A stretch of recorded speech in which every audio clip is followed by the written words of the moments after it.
Agenda is public comment period. This would be for anything not on the agenda. Seeing none, we'll move on down to roundtable discussion amongst council members. Does anybody have anything? I've had a couple things. Okay. First, I just wanted to say kudos to the city and specifically Ryan and Parker because they were in a very awesome production over the weekend of Escanaba in the Moonlight, and it was a very good showing. I mean, I was there Saturday night, and I think there had been a couple hundred people there. There was a couple hundred there on Friday, so that was really cool to see. Also, I don't see Doug Cubsbun here, but I wanted to mention that I ran into just some acquaintances of mine who had had opportunity to be involved with Joel and Doug Kay about the airport. And these two people told me just how lucky we were to have Joel and Doug because they were extremely knowledgeable and helpful and got them involved with different people that they were able to talk to about hangar rental and leasing. And then also went on to say how they wish their community was more like Allegan, that they've seen a lot of forward progress, and they really hoped or wish that their community could be like that. And I said, well, maybe you should run for council, because it's a lot to do with leadership. So I just wanted to share those two things because that was really cool. The other thing is, I've seen in a couple of the minutes, and then I also saw on I guess he's our Commissioner Stories newsletter about the MEDC grant for Mayhem Park, and I was just hoping to hear a little bit more about that. Sure. So earlier this year, we were approached by Bridget Wanders and Becky Weaver. thank you. I was going to say Becky Sherwood again. Becky Weaver about doing improvements to Mayhem Park. They were working with Leah Ward and Good Times at the Gazebo. Specifically, they're focused on replacing the wooden gazebo with a structure that's more conducive to musical performances, but also a structure that's a little more weather resistant. That gazebo was installed 30 to 40 years ago, and it's nearing its end of life. And as they were making a presentation to the Public Spaces Commission, it was brought to our attention the opportunity to be part of a regional placemaking grant through the MEDC. The regional is the Right Place out of Grand Rapids. I believe it's called Greater Muskegon Economic Development, and then Lakeshore Advantage. Those three agencies were submitting a grant to the MEDC through their placemaking program to help fund a bunch of sub-site improvements. The city was approached by them to submit something. Through the Public Spaces Commission, we've been discussing probably for the past year now about making improvements to Mayhem Park, the gazebo, but also what I'm gonna refer to as that scrubby land area just to the south of the terrace seating. You got a couple picnic benches in there, two dead trees, other just overgrowth. And, can we make that more of an ADA accessible plaza area? And so really just the stars aligned with, members of the community that want to do something, and then Public Spaces Commission and the city's desire to, fill in that gap. And so we just took a swing for the fences and said, yeah, we'll submit an application. Very thankful that the Right Place out of Grand Rapids, the Greater Muskegon Economic Development, and Lakeshore Advantage selected Allegan to be one, I think, of 16 communities in, this 4 or 5 county region to receive funding. And then the fact that the MEDC funded it is probably a testament of our, attractiveness still to the state. So we still got a lot of paperwork to go through, some I's to dot and T's to cross. But, this is a project that will be in 2024 and through our budget, and next year is what we're looking at. Yeah, the Public Spaces, they received 2 or 3 presentations through this process. And, when Parker shared the news at the October meeting. They were just overjoyed that we were able to secure that funding. Absolutely, I am as well. So thank you very much for that update. And then the last thing I just wanted to bring up was at our last meeting, Brett Matamar was here and he brought up the J.C. Park Trestle Bridge. And we didn't really speak much about that. But I know that we did close that kind of in an abundance of caution. It was not what was advised by an engineer or anything. And I do feel that that was a good decision. But I just kind of want to talk as a council to see if we're comfortable keeping that closed until we're able to secure it or to create another bridge area over it. Or if there's anything that we wanted to take a look at and open it, put signage up, like please no stopping or standing, this is just a crossover, I don't know. I just wanted to address his concern, because he's actually been to multiple meetings and talked about that, so. And I know other people on that side of town have also made some comments, so. Just wondered what everybody was thinking.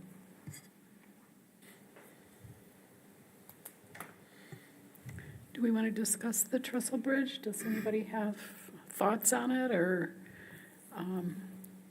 Joel, I guess I would ask, is there anything in your plans as far as like in the upcoming budget or anything that we might be able to take a look at? Sure. So council may recall that we applied for a Sparks grant through the DNR.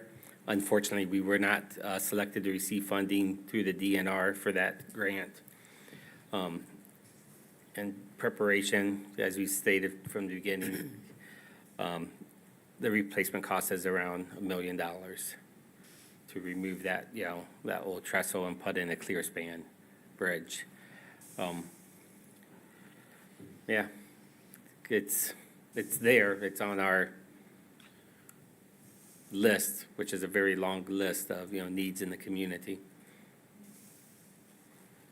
Yeah, nothing has happened on it. I don't know why we would open it. Yeah. So it is closed off physically with boards. I get occasional reports of people who jump the boards and walk across it.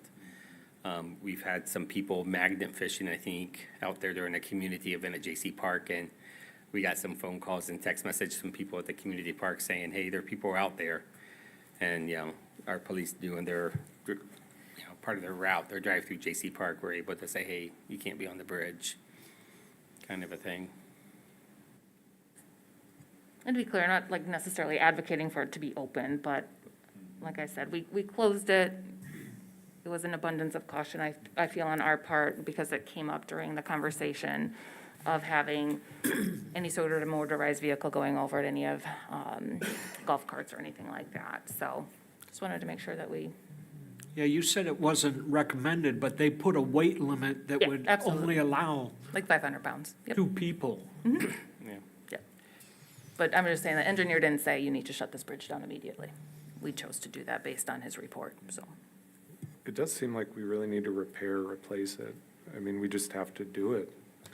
I do believe, and I'm speaking not on his behalf, but I have had several conversations with Commissioner Beltman, who is our commissioner in this area, and I do know that he is working diligently with the ORV club in different contexts that he has to try and get us something for that, because that is all of the north side of Allegan counties into Allegan, into the city. So I do know that he has reached out and is diligently trying to come up with something for that trestle bridge. So, Just, No. are they applying for grants? Are they, like, when you say that, what is they? I'm not sure exactly what his steps have been. I know he has a lot of contacts around, because he's part of the ORV club, and that was one of the reasons we had the bridge investigated. So I do know that he's got a lot of sources to go to. Exactly what those are, I'm not sure, Roger. Okay. So, I feel like, I feel a little helpless because it is such a huge price tag, but I feel like we need to do something because it has a negative effect on a good portion of our residents. Oh my goodness. So, yeah, so I don't know, I guess I'm not sure what our steps forward are, except for trying to find funding for it, but there's only so much we can do. But yeah, I mean, I want kids up on North Street and Race and River to be able to walk down to the park if they want to, or ORVs to be able to drive through. And I think that's the thing, a lot of the kids up there, now they have to walk down to M222 Right, and to walk get on to the the street, park, which yeah. is unfortunate. But, so, Yeah, I just wanted to just bring it up. keep it because in like our I said, radar. Yeah, he's been here a couple times and mentioned it, and I know that the price tag is hefty. I don't know if there's a way to shore up some of the issues without doing a complete tear down and replace. I don't know. Okay, thank you, Delora. So what, I mean, when we get the question, what's our plan? What's our response at this point? Donate money. Say that we're seeking funding for able to rehab it or replace it. Is that something, Joel, is that on Abbenmarsh's radar? Like, because I know they seem to always be looking at grant opportunities. Is that something that they have on the radar, so that they're looking specifically, like, oh, we could use this for the trestle bridge or to replace it? Yeah, I mean, I would offer it's on all of our radar.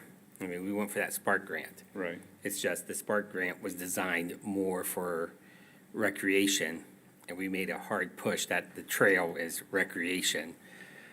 There's just so many types of grants, you know, silos of money or funding, and, pedestrian bridge isn't a high one when compared to building playgrounds, when compared to, Could we bill it as placemaking? Because people fish off of it, they hang out, and it's kind of right by the park. yeah. I don't know. I mean, it would be It's- interesting, I mean, some of the larger questions, the ORV group, how much can they contribute? Can they contribute 100, 2, 3, 4, 5? How much is the county government willing to contribute? The school system, are they able to contribute? It is I would even offer, maybe we bring in 3 different engineering firms, have them, 3 of them look at it and see, do they all come to the same conclusion that it's 500 pounds? That was on a normal walking cycle for me and my wife and my dog. Never once did I step on it, and I was like, this feels a little hairy. Yeah. Never once. I feel more hairy, on my concrete porch step sometimes than what I felt walking across that. That felt really nice.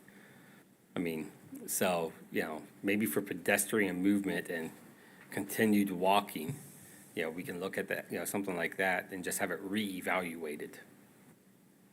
Might be a place to start. And then, we're always looking for funding. Yes, if you'd like to step to the podium, you may speak. In doing some of the research for my little island project there and looking up prefabricated bridges, because I intend on putting a bridge across the moat,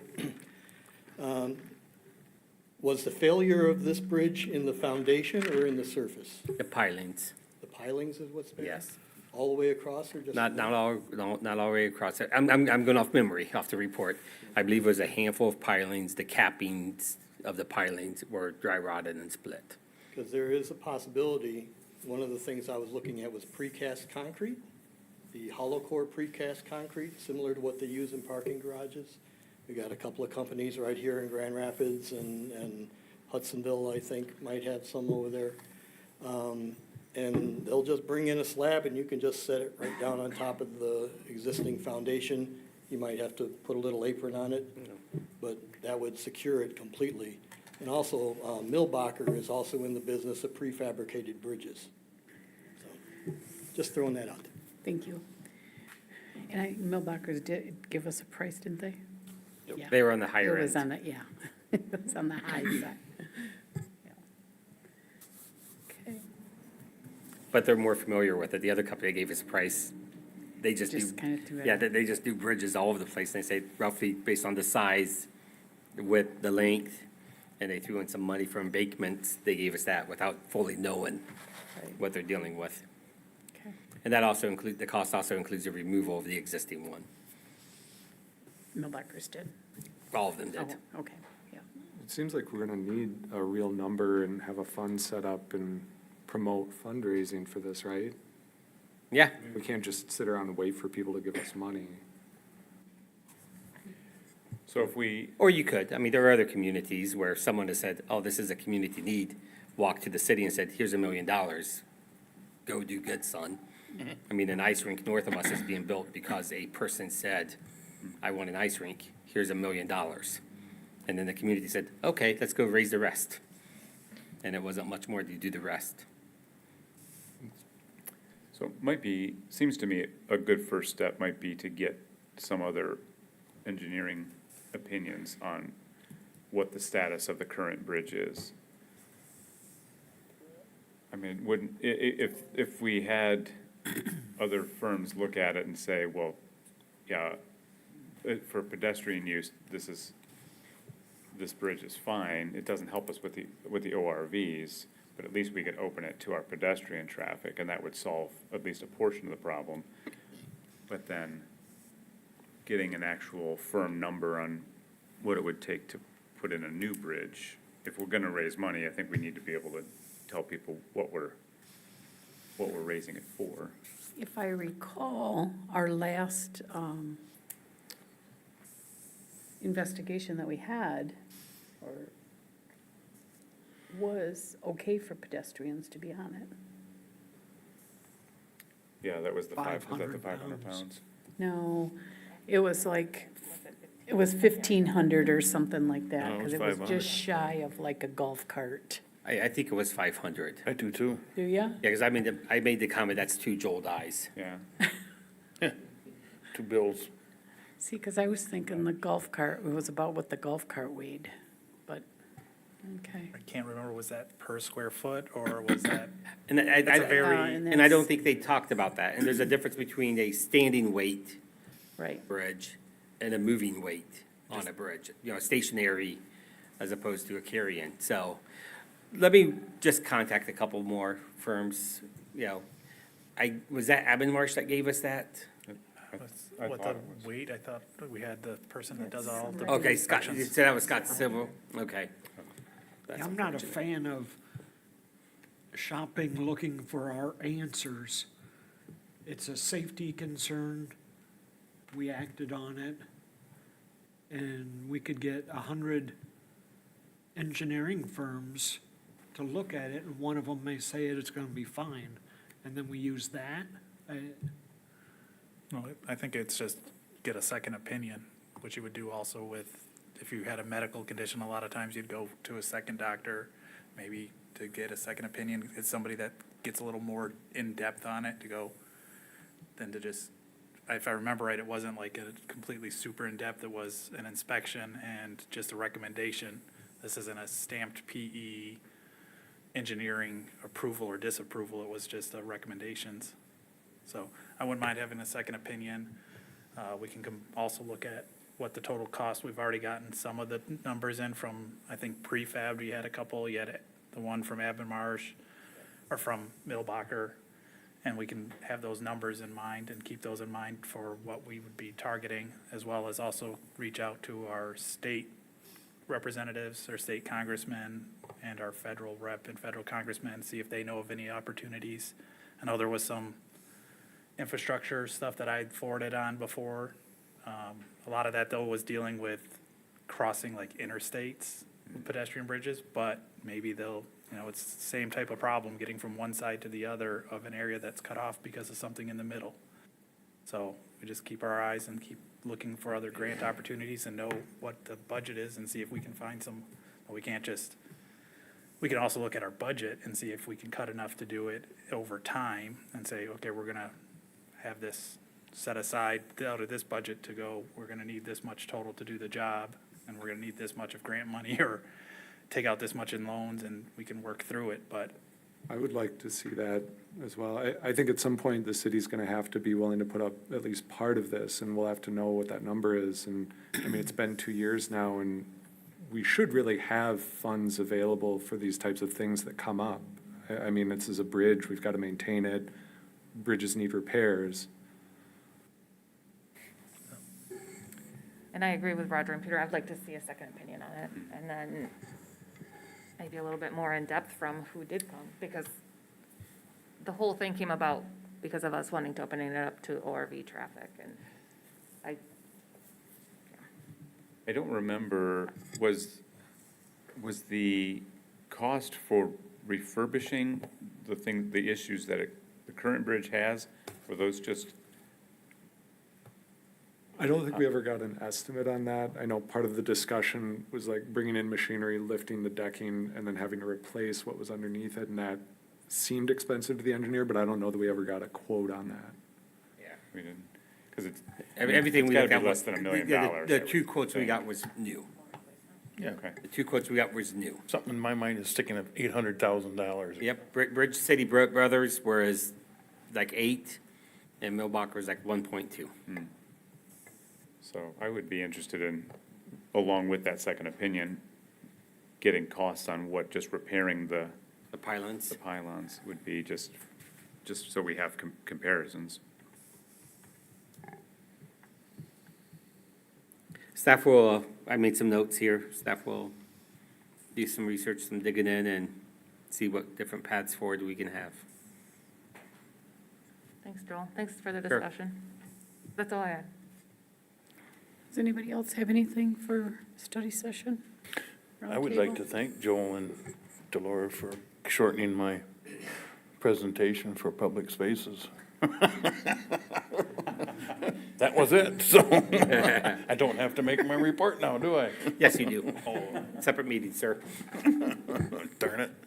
I would also like, do we have a supervisor that looks over our buildings and takes care of them or anything? City buildings? Yeah. Yeah, so Todd Heckman is our facility manager. I tell him to look at the back of the Regent Theater.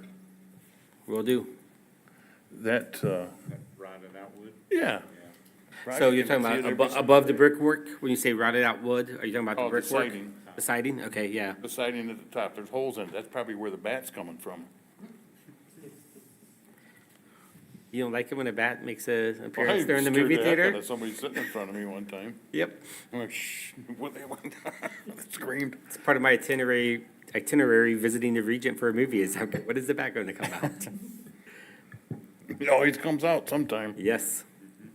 But anyways, I walk past that every single day and it's always there and it's bothered me.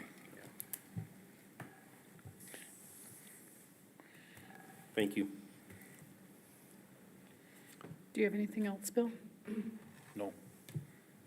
Dave, do you have anything? Yeah, these 25 to 30 homes with the water shut-offs every month, are we shutting off the same homes every month? There is a good portion of them that are, I would say probably at least a third of that list is identical homes. So I know last time we had this discussion, there was like we only shut it off for a little bit and then we put them on a payment plan. Are these people that are on payment plans already? No, so if they're on a payment plan, that's usually through a county assistance program, they no longer get shut off. Our billing clerk, Danielle, she points people in the right direction for these programs. Some of the people that are on them, do not qualify to be on these programs. So, example, this month, our department gets the shut-off list. We send guys out to do shut-offs, and usually by the end of the day, the people have made payments that they're turned back on again.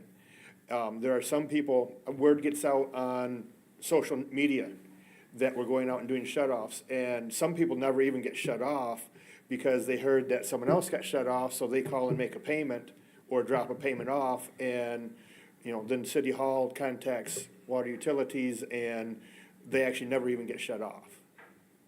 Are there cases where, I saw in the policy, it's if you've got over $50 on your balance. Yes. I mean, are there cases where people are getting their water turned back on when they have a balance, and then next month they get another $137 Yes. fine? Yep, so Not that a shut-off, fine, a bill. for the service of shutting off their water. So the shut-off list we get, we focus on the addresses, but there's also a column on there of what has to be paid to get the water turned back on, and then a total of that, what they owe. So they can make I'd call a minimum payment to get the water turned back on, but they would still have a balance. What happens then is, when the next water bill comes through, and they don't pay it, that puts them over that threshold again, so they get turned off again. They make the minimum payment to get turned back on, to get turned back on, they get turned on for another month, and then they get shut back off because they don't make a payment again. And the 137 gets added every time that happens? There is a delinquent fee and a shut-off Yeah, fee. so the delinquent fee, I don't know where the 137 is coming from. The delinquent fee of 5% is added. Well, the shut-off fee was 100, and then there's a $37 administrative fee, is my understanding. No, I think it's like $20 or $25. I would have to look at the manual again. I mean, City Hall takes care of the money part of it, but I thought it was like a $25 shut-off fee. 100 plus an administrative fee, right? I think you may be, I don't know for a fact, because we didn't get this question to us before, but I think you might be referring to when someone calls in and asks for their water to be shut off, not for non-payment.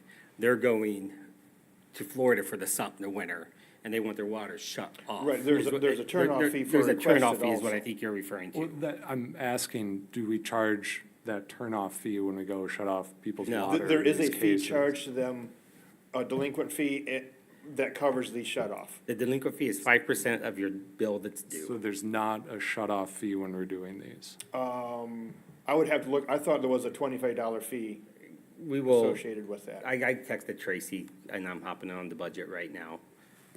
And Dave, we'll email you back that answer, okay? Dave. You said it's about a third of that, so about 10 houses are getting hit every month with this? Yeah, I mean, by the end of that day, as repeat, yes, so probably 10, give or take, houses are continually on the list. And so then there was another 80 houses these last 4 months that also got shut off? Some houses maybe repeat every other month. Okay. You know, I don't study the list that hard to tell you, but I know that there are houses that are repeat offenders. I mean, the guys, when they go out, they know exactly where the curb stop is because they're there every month. And those are the ones that they see the guys coming, and they'll come out the door and say, I'm going there to make a payment right now. And the water utility guys usually say, all right, we'll let City Hall know, we'll be back after lunch. If there's no payment made, it will be turned off. Okay. Okay, thank you.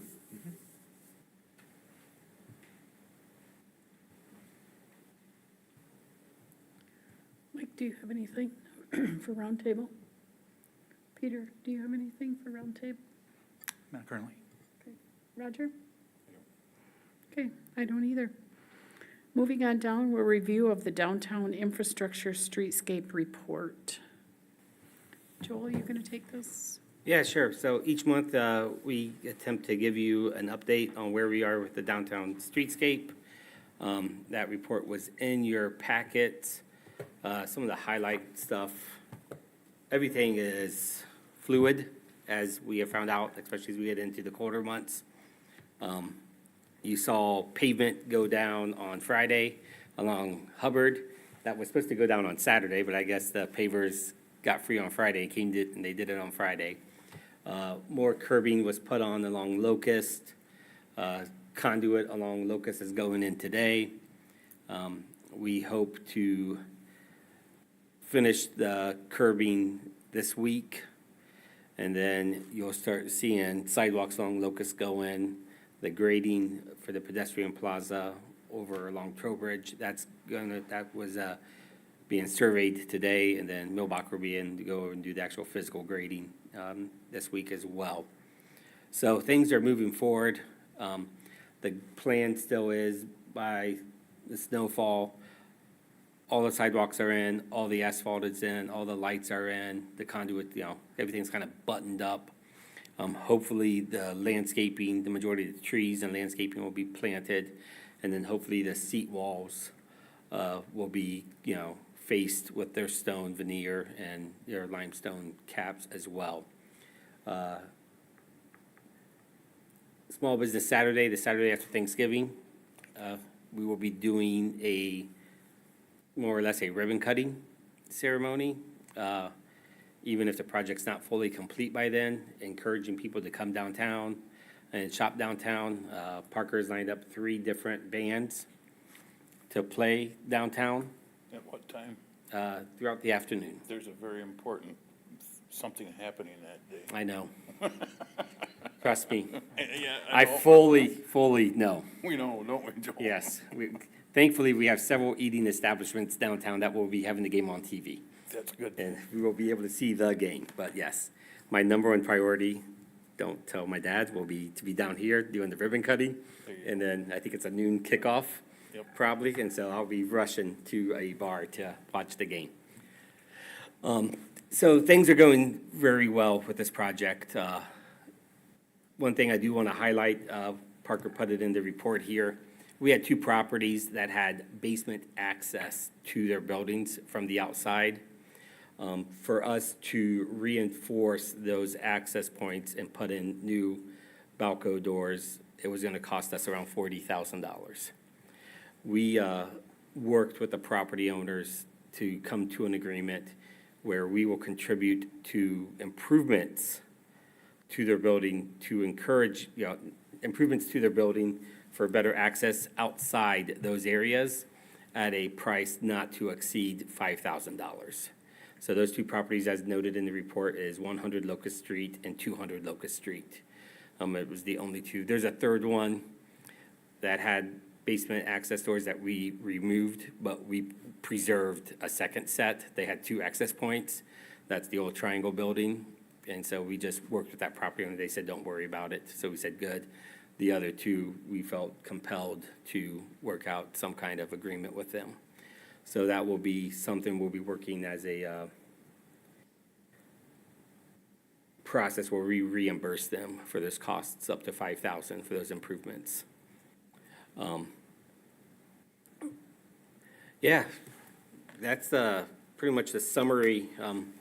The finances are on the back. Right now our amendment. So Milbacher's contract original was 6.9. We are at with them just over 7 million. We're 6.9 million. We're now over 7 million in change orders. As you guys know, through the ordinance, up to 10% the city manager can approve. The lighting was going to go through consumers, around 300,000. That's now going to go through Milbacher. So that's going to be an amendment to their contract, but we'll still stay under that 10% amendment for that. We were working with Severance Electric to get a light pole extended or installed over there in the Cutler Street parking lot. That is not, we have not forgotten about that. Security cameras that are going up, we've had to amend the contract with them to bore conduit underneath this parking lot here. So, behind the city hall here. So we're gonna, have a little bit of some conduit with that, but still well within the overall budget that was established by council last fall. So, things are moving forward. We're excited to see it wrapping up this fall. And so are the property owners downtown as well. Any questions? Thank you, Joel. All right. All right, next on the agenda is review of the city council rules of procedure. So we want to take a few moments this evening. As mentioned in my report, I invited City Attorney Nick Curcio to be here to just go over the rules of procedure. The rules of procedure really govern your city council meetings, and it touches on a range of topics from the different types of meetings we have, regular meetings, study sessions, special meetings, closed session meetings, the format, so the agenda is in there. the conduct of, council members during the meetings, the conduct of the public during the meetings, and the selection of people that serve on boards and commissions and how we go about doing that. We placed this on the agenda because we've had some issues over the past 3, 4, 5 months during public comment period. I have picked up that there is some desire amongst council to revisit the public interaction portion, and that would be done by amending or talking about our rules of procedure. Nick has looked into our current rules of procedure and then some recent case law as it, applies to the First Amendment. As we all know, we just are coming out of a pandemic, or maybe going back into a pandemic, who knows? So there's been a lot of public comment during government meetings, specifically at school boards. So there's been some challenges, and there's some fresh, case law on how do you handle what happens during, public comment period. So we can dive into that. Will you open up the document for us? We're gonna pull the document up on the screen. So we can use this as a guide as we go through this discussion. But Nick really is here to review some stuff with council and answer questions that council may have.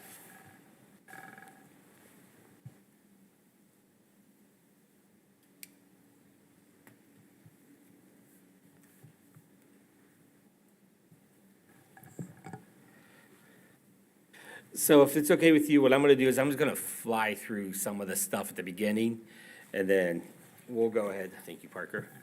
We'll go ahead and, stop and talk about areas you wanna stop and talk about. So you have the right to adopt, to amend, and approve these rules of procedure. However, they don't take effect until the next council meeting. This talks about the notice that we do. The clerk does the notice. You'll know, or you'll recall that each year we have you pass a resolution approving all the public meetings for the upcoming year. We post them in the hallway. That satisfies our notice, and I believe we've got it in the paper as well. So we go through that process. This talks about, regular meetings are always gonna be the 4th and 2nd Monday of each month. Study sessions, this is where we highlight that no votes will be taken during these meetings, even though they are public meetings and you have the authority under the Open Meetings Act to do this.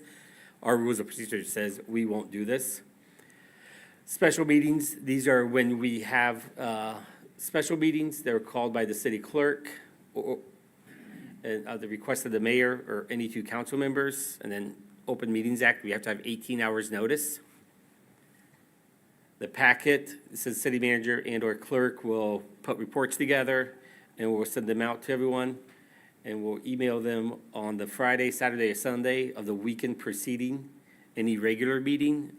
If you've been paying attention, we have really endeavored to get those out on Thursdays, even though, the procedures say here. I think we're okay if we err on the side of, more time. The quorum, talks about our quorum, talks about our attendance at the meetings. Talks about, when you talk about the attendance, it also has the city manager and city clerk or their designees shall attend, so you should always have a staff person at your meetings. You're allowed to miss a meeting. The council may by motion may decline to excuse a council member's absence from a meeting, so that's your choice. The minutes must be ready within 7 days. Talks about our closed session process. We can only go into closed session for things outlined in the OMA. And we endeavor to establish those on the agenda on why we're going into closed session per the OMA. Public participation. I'm just gonna stop right now. Participation. Thank you, Parker. They never asked me to be in plays. I wonder why. So, this talks about the attendance. It does say that council shall make every effort to reorder an agenda to encourage it. So if you notice someone's here to speak about one thing and it's the last thing, you have the right to say, we're gonna move this up to make it easier on the person being here. Comments shall be limited to public participation times set aside on the agenda or any public hearing and only consists of written and oral comments. In years past, we've had individuals show up with laptops to do PowerPoint presentations. That is not allowed per our rules of procedure. Timing shall be limited to 3 minutes. This is where we get into the public participation part of what that entails during public comment. So they approach the podium, will be requested to state their name and address. They shall accept written comments and copies of any submitted materials and will be distributed to all council members. This is an area where I think if we want to make amendments, I might recommend that written comments and copies of any submitted materials should be handed to the city clerk, and the city clerk should distribute it, would be my recommendation.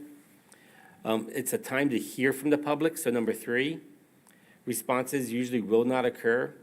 The mayor may decide a response is appropriate and may, in their discretion, respond on behalf of council, allow a council member to respond, or direct city staff or others who are present to respond.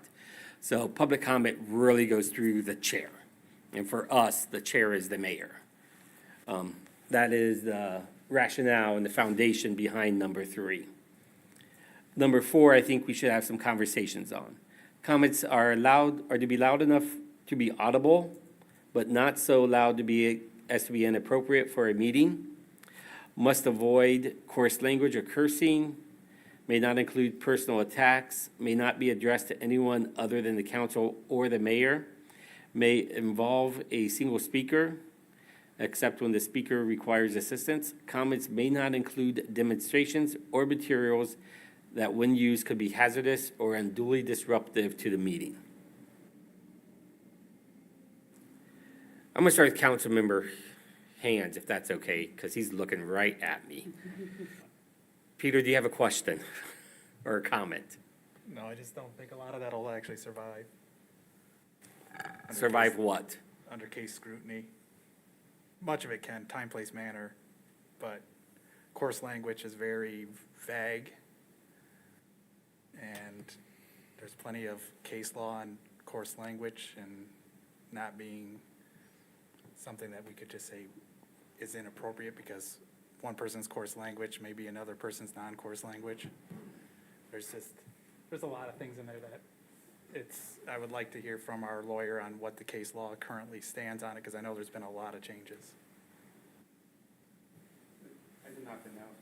Yeah, make sure the green light's on. I don't know if we.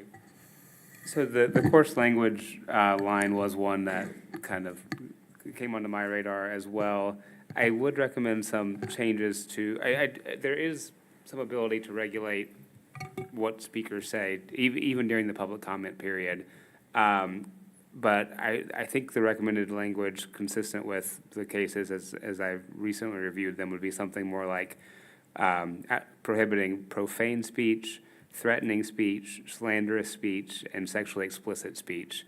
All those are kind of pockets that the First Amendment provides either no protection or lesser protection, and have at least some developed case law as to what they mean, whereas coarse speech is kind of subject to interpretation and not a clear legal standard. I'd also recommend removing the prohibition on personal attacks. There has been some cases that basically say that's a vague standard as well, and the public does have the right to criticize elected officials, even for things that frankly don't have that much to do with what you're doing as elected officials. That's still within First Amendment protected speech to kind of make public comments as to the character of a public official, as long as it's not falling into those other categories, being profane, threatening, sexually explicit, or slanderous. So those would be recommendations there. If you want me to go into further recommendations, I can do that as well. Do you want me to keep moving? So there are, so subsection B there on timing kind of hints at a prohibition on speaking out of turn, or maybe even does more than hint at it, but I think that could be made a little bit more explicit, that members of the audience are only supposed to be speaking during their designated public comment period, and that any kind of interjections outside of that time period can be regulated by the chair, and we'll talk about exactly what that type of regulation would look like. But I think a more clear statement that speech outside of the public comment period is inappropriate and can be kind of sanctioned by the council or other bodies that this applies to as well. And then, as Joel kind of alluded to earlier, I think there could be further regulation on where speech is supposed to occur, specifically indicate it's supposed to occur at the podium and that members of the public comment are supposed to remain seated or, not approach the dais and speak solely at the podium. Those are all content neutral regulations of the way that public comment is delivered. And then finally, Joel, if you could scroll down just a little bit so we can see subsection D. This is kind of about the regulation when breaches of these policies occur. The current language just says it's at the discretion of the chair to curtail public comment. I have seen some kind of more recent policies that provide a little bit more guidance as to what that should look like. I've seen policies that require a warning before anything is done, and then after the warning would allow the chair or the mayor to end public comment early, prior to the 3 minutes being done, or in extreme situations to have so explicitly state that a person could be removed from a council meeting for either repeated disruptions or particularly significant disruptions.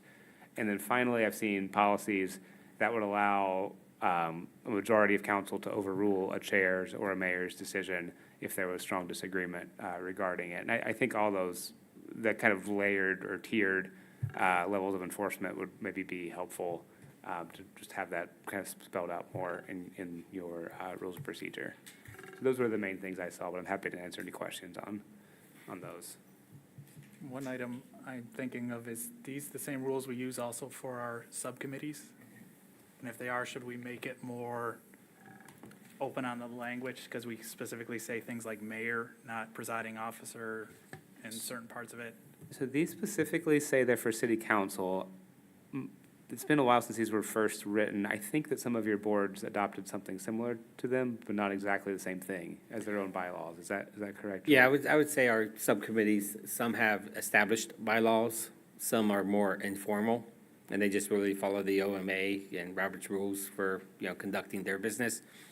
I would recommend that if we want to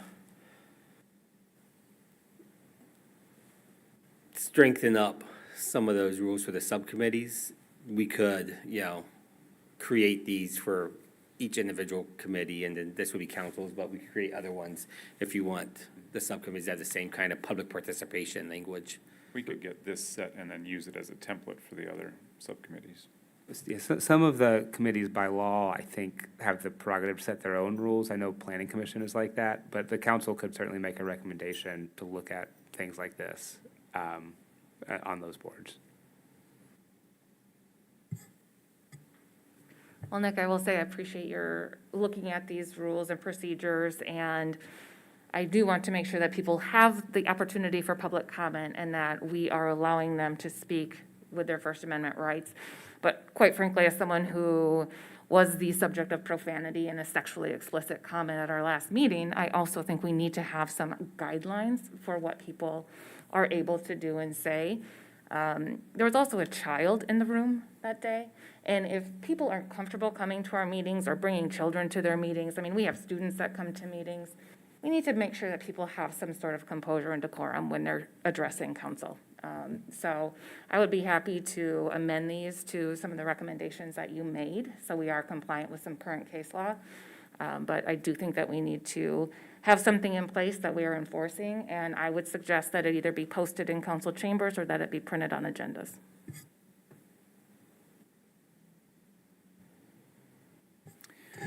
Yeah, I think, I agree. I think it's probably the right time to revisit these and to adopt more appropriate language for what we want to do that's in keeping with the law and allowing people to be able to voice their concerns, their opinions, their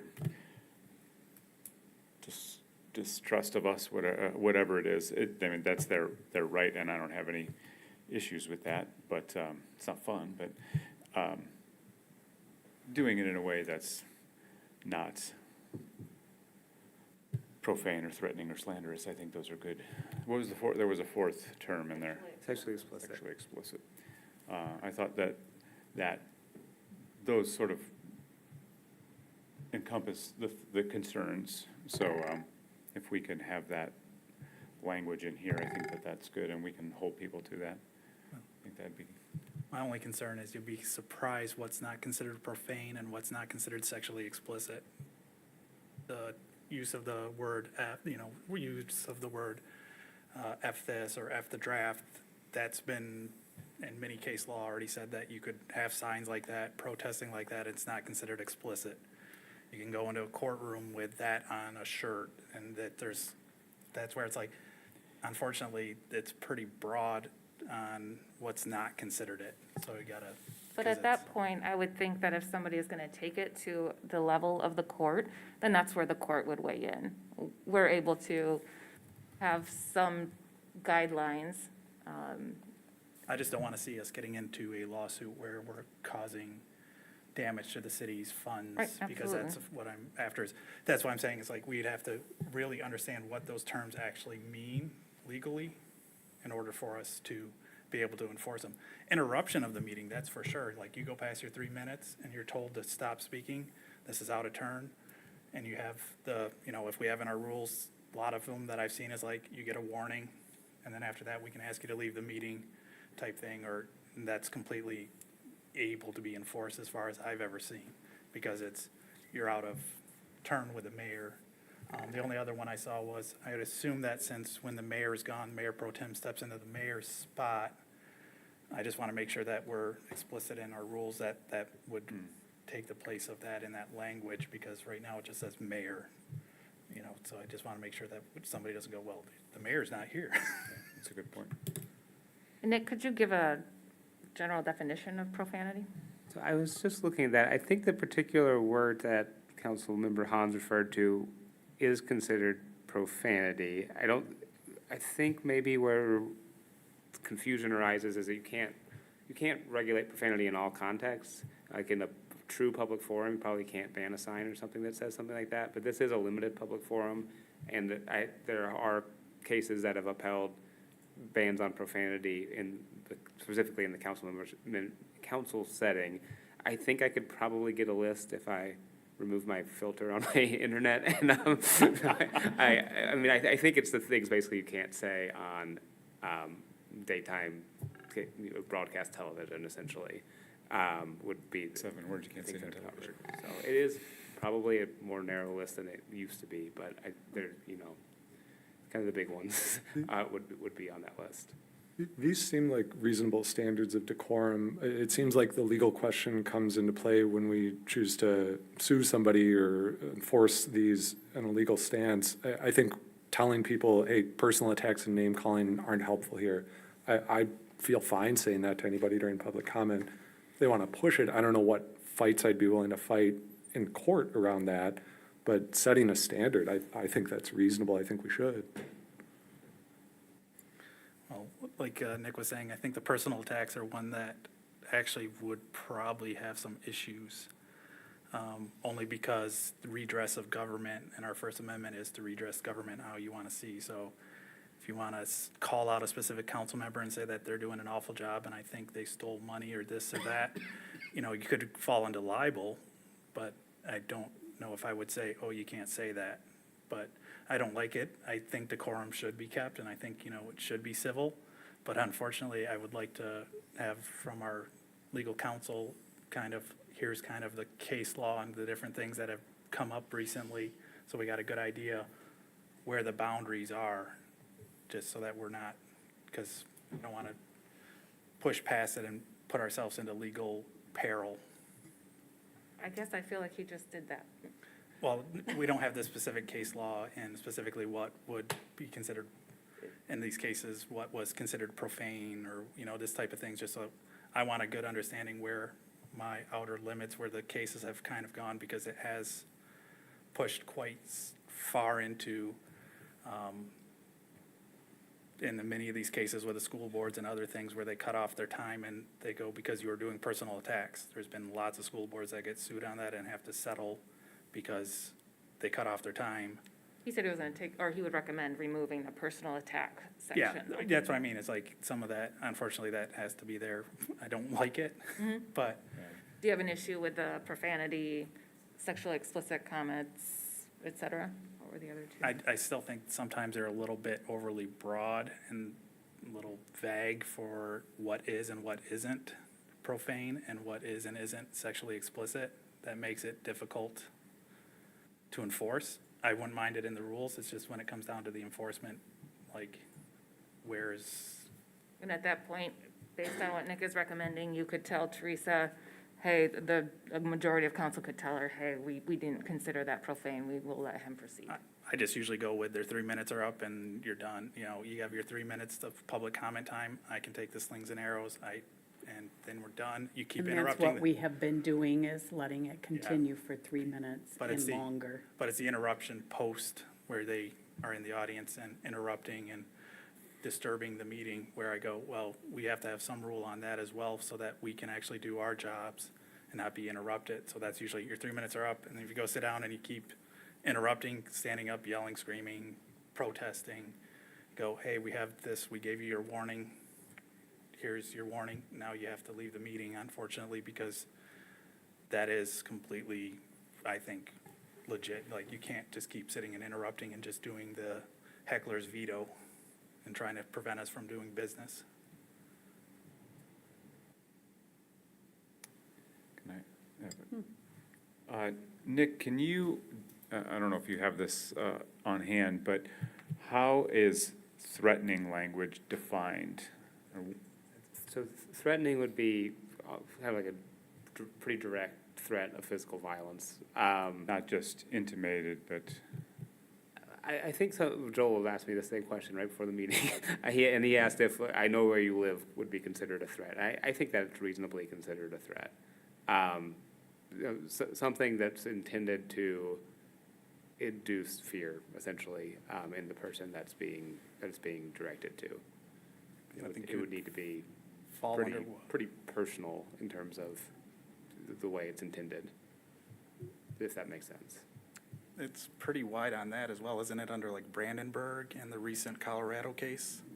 Brandenburg. I mean, I think we're Brandenburg, getting v. into- Ohio, Is that a criminal case? that was threatening. So criminal standard's gonna be higher than what we're dealing with here. The First Amendment still obviously applies in a context like this, but you do have a little bit more ability to regulate than a legislature would to criminalize speech, or than you would to regulate speech like on the city sidewalk. This is a meeting intended for a specific purpose, and so you have a little bit more leeway than that, and they're not necessarily held to the kind of criminal threats standard, is my understanding of it anyway. If council needs an opinion on some of these matters, I can certainly do that research and put it into written format with citations and things like that. Or if that's not needed by council, I could just put together the recommendations and present it kind of as a draft. Joel, do you have thoughts on that, or should we just kind of get feedback from council members as to how they'd like it presented? Yeah, so what you heard tonight was a few recommended changes, from the city attorney.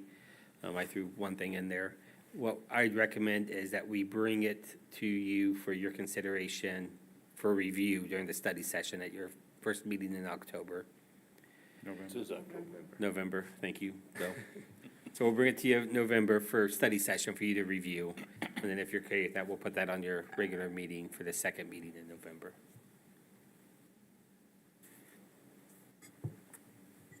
I'm fine with the recommendation. Yeah. yes. Yeah. And then if somebody needs case law, I mean, at that point, you could probably look it up. I mean, I know how to look up case information and could do that easily. And at that time, it's the interpretation of the courts. I mean, case law is overturned too, from what I understand. The only other item I had on this, since we're reviewing this in its whole, was the council meetings 2E, the agenda meeting packets. Did we still want that available all the way through the weekend? Or did we want to put a cutoff at Friday at 5? I know, Teresa, you like getting them earlier. I like getting them earlier. Just gives more time to actually review it all.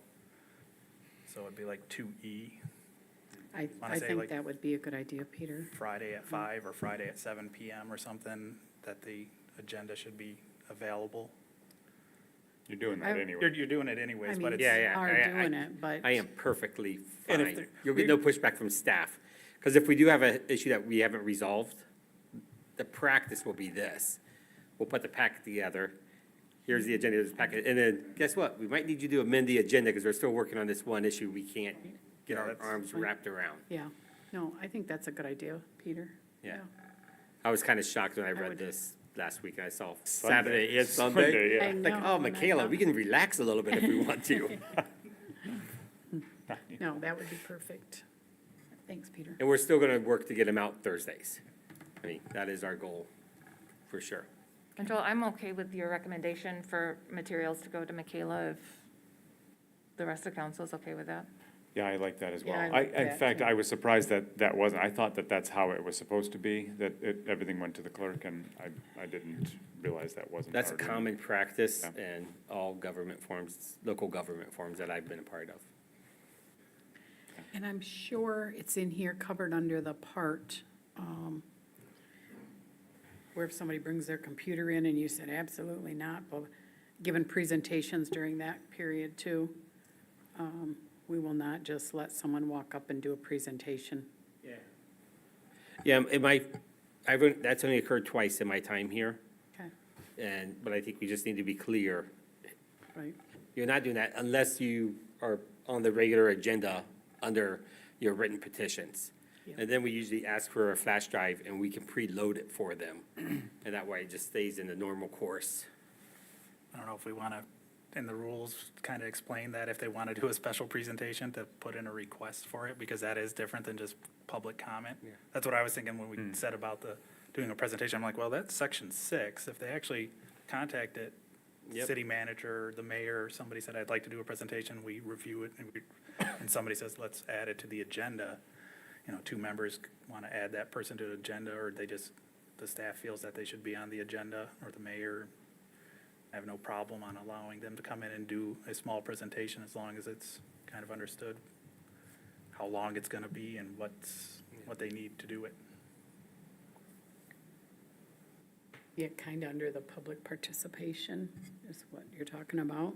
Well, it's, yeah, like if they want to do a special presentation, which is our section 6, which is separate than our public comment.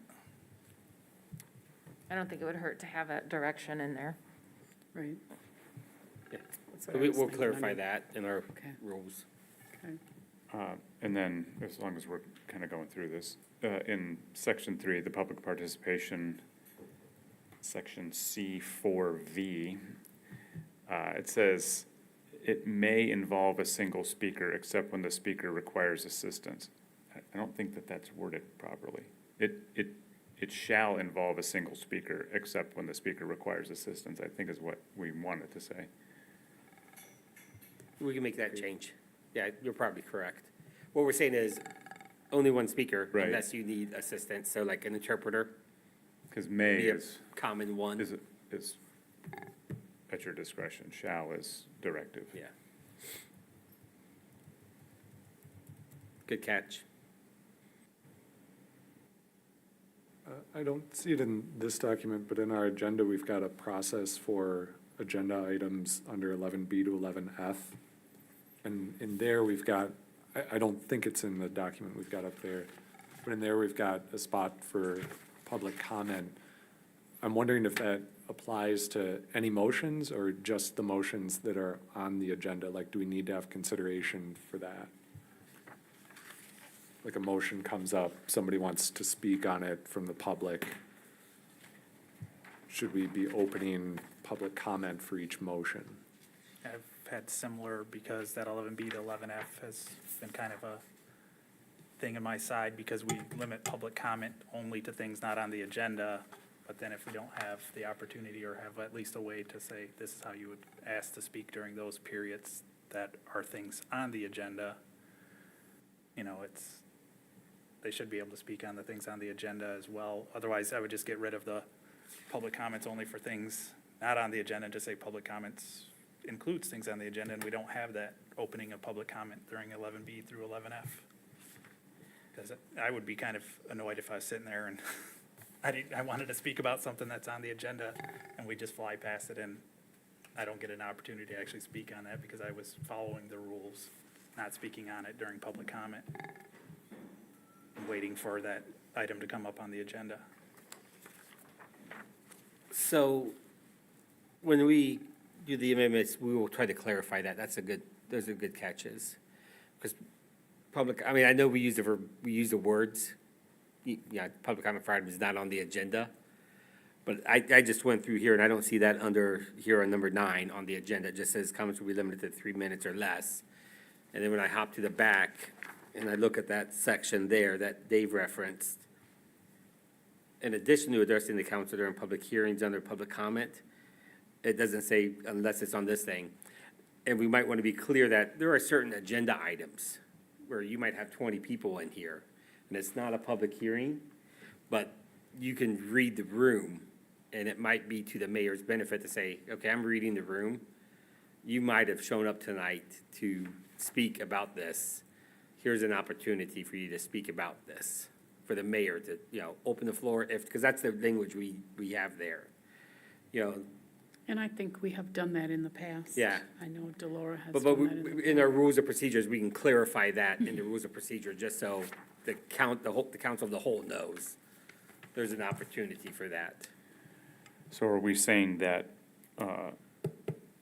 number 9 on our agenda would then be public comment for things, as Peter was saying, both on the agenda and not on the agenda? Like, Yeah, we would because open right it now at it's that point? neutral, it just says public comment, so we would just keep it public comment. We'll remove the words We where won't. we've instructed mayors to say, We won't limit. now's the time for public comment for items not on the agenda, because I think that's just verbiage Yeah. that we were saying. Does that work for you? That works better for me. It's always been one of those peeves on mine, because, we go through that last part in number 4, talks about at the mayor's discretion to open, unless if it's a public hearing, but that they're supposed to open and close the floor to receive public comment during those at their discretion, unless if it's a public hearing. So that's why normally I think it was kind of like, we said not on the agenda, but reality, it's kind of like, if it's a public hearing would be about the only reason that I would not to have the public comment during that section, that we have a public hearing and you for sure are gonna have an opportunity to speak during a public hearing. So, I don't know. So just take out the 11B to 11F, is that what we're thinking? Somewhat. It's, because for the 11B to through 11F, I think includes areas that we could have public hearings. And during a public hearing, I think that's kind of what that whole, for items not on the agenda was really about, was if we're gonna have a public hearing on it, why don't you wait till we have the public hearing for you to make your comment? We have a section 8, which is specifically for those public hearings. Hearings. Yeah. I was looking at I think we can amend the full- text on the back of the agenda. Take And the out text on the B back and of the F. agenda really is for the mayor or the Yeah. presiding officer to follow a very clear, this is how we review these reports. Part of my question too was if there's a motion on the floor, should we be opening for public comment for that motion, even if it's not just 11B to 11F? What was the question? When a motion is made, you can have discussion amongst the council. Yeah, we Yeah, absolutely should yeah, have discussion yeah. amongst And the but council. I would never encourage you to engage the public during a discussion amongst council. No, I'm not talking about during the discussion, like in this stepwise procedure, it's got mayor as council members, if they have any questions for staff. Yep. Opens floor to receive public comment. Yep. Motion is made by a council member, seconded by another, then we discuss the motion. Should that public comment, step number 4, happen for motions outside just 11B and 11F? Like if there's another motion that comes up during the meeting and, Right now, that's usually just been at the mayor's discretion. I believe, or if after a motion's made but I understand what you're saying, like if there's a motion that pretty much changes what we're discussing, because you could have a motion that, changes the whole language of what we're discussing, and maybe you want to have public input again on it. But I don't think it has to be directly in the rules. I think it's just kind of at the mayor's discretion that if we had a motion on the floor and it was public wanted input, you could tell the public wanted to give some input on it. We've done it in the past where the mayor has allowed people to talk even after step 4 of those Correct. And if procedures. you look at the agenda, we have the agenda item 8, which would be the second part of the first reading of ordinances. So then it would go into the second reading and the public hearing. So that's your comment period for those two sections, essentially. It would just basically be about our minutes and the agenda, so. And Before really, 11. when anything has come up for discussion, you guys have not been opposed to say, hey, can we discuss that? And we discuss it, so I don't, So we'll get some draft language for you to look at your next meeting in November. Thank you, Joel. Next on the agenda is the review of ordinances, chapters 19, 20, 22, and 27. All right, I'm going to go ahead and take this. In your packet was a report from staff, as well as summaries, red lines, and clean copies of chapters 19, 20, and 22. 27 just had a summary that said we're not making any changes. So we thought we'd keep that, just that summary report. So chapter 19 is our amendments that are going to clarify that ice cream trucks and other similar vehicles are not in violation of the city's peddler regulations when they play music for limited durations in a given location during regular daytime hours. In particular, the new language allows them to play music from their vehicles between the hours of 9 a.m. and 8 p.m. to the extent that music cannot be heard in any one location for more than 15 minutes in any 24-hour period.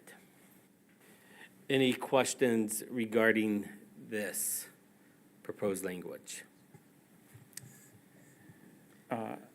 As, I don't see it in this particular part, but down in the, I don't know if I'm jumping too far ahead, the next, it's section 1917. Okay. Is that, do I need to hold off? No, we're in chapter 19 right now, so that's the So, change we're making. I just didn't know if you wanted to go that far yet. So it says, shall not make any cry out, blow horn, or ring a bell. And I thought about Salvation Army bell ringers, and I also know the Allegan County Food Pantry does a bell with their donation box, and it goes longer than 15 minutes.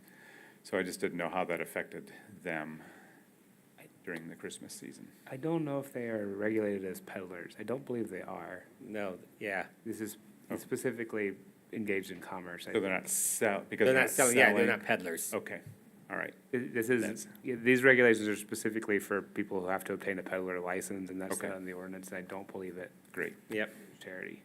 thank you. Any other questions about the proposed changes to chapter 19? It does look like there's a typo at the very end, and the proceeding sentence should be preceding.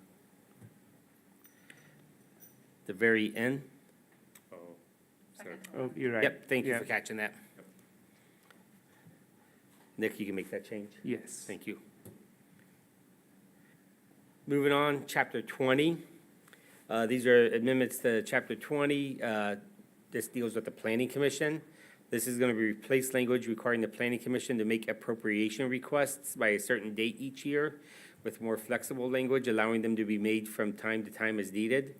In the interest of brevity also, we're eliminating what we believe are unnecessary provisions detailing the powers of the planning commission, because those are set forth in state law. And so we are just referring to the planning enabling acts.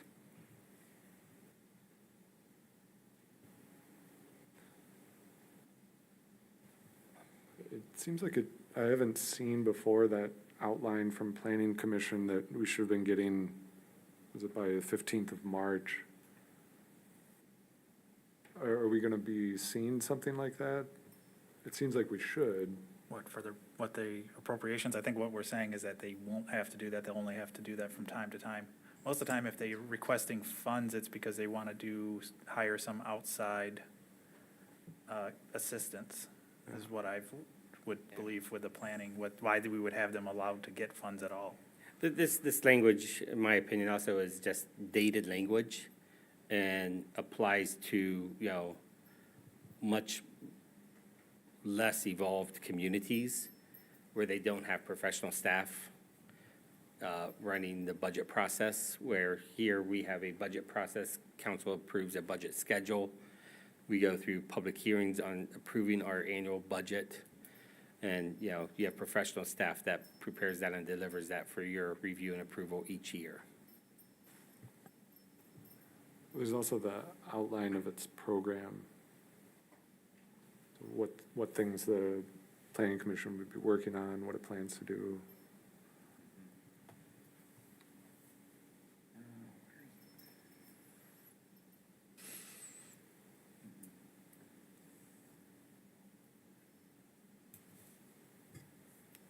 That's been redlined out, I believe, right, Dave?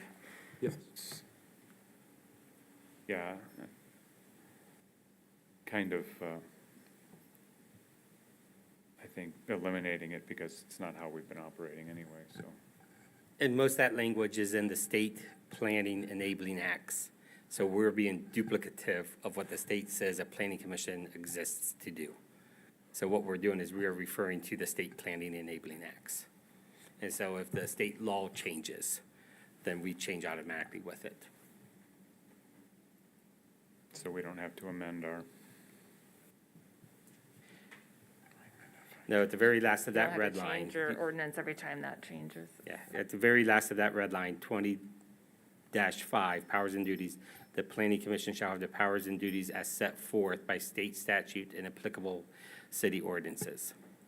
So are we saying that state law says we should be doing that? Oh, we're not saying that so we only get the powers that the state law grants us. That's how local governments originate and operate. We can't operate outside what the state says we can and cannot do. So it's the state law that has the state zoning and planning enabling acts that creates planning commissions or establishes the ability for cities and townships and villages to have planning commissions. My question was about what we're removing from our ordinance now about having the Planning Commission prepare an outline of its program. Are we saying that's already in state law and that's why we're removing it from here? I don't believe there's a requirement for an annual report on what the planning commission is doing.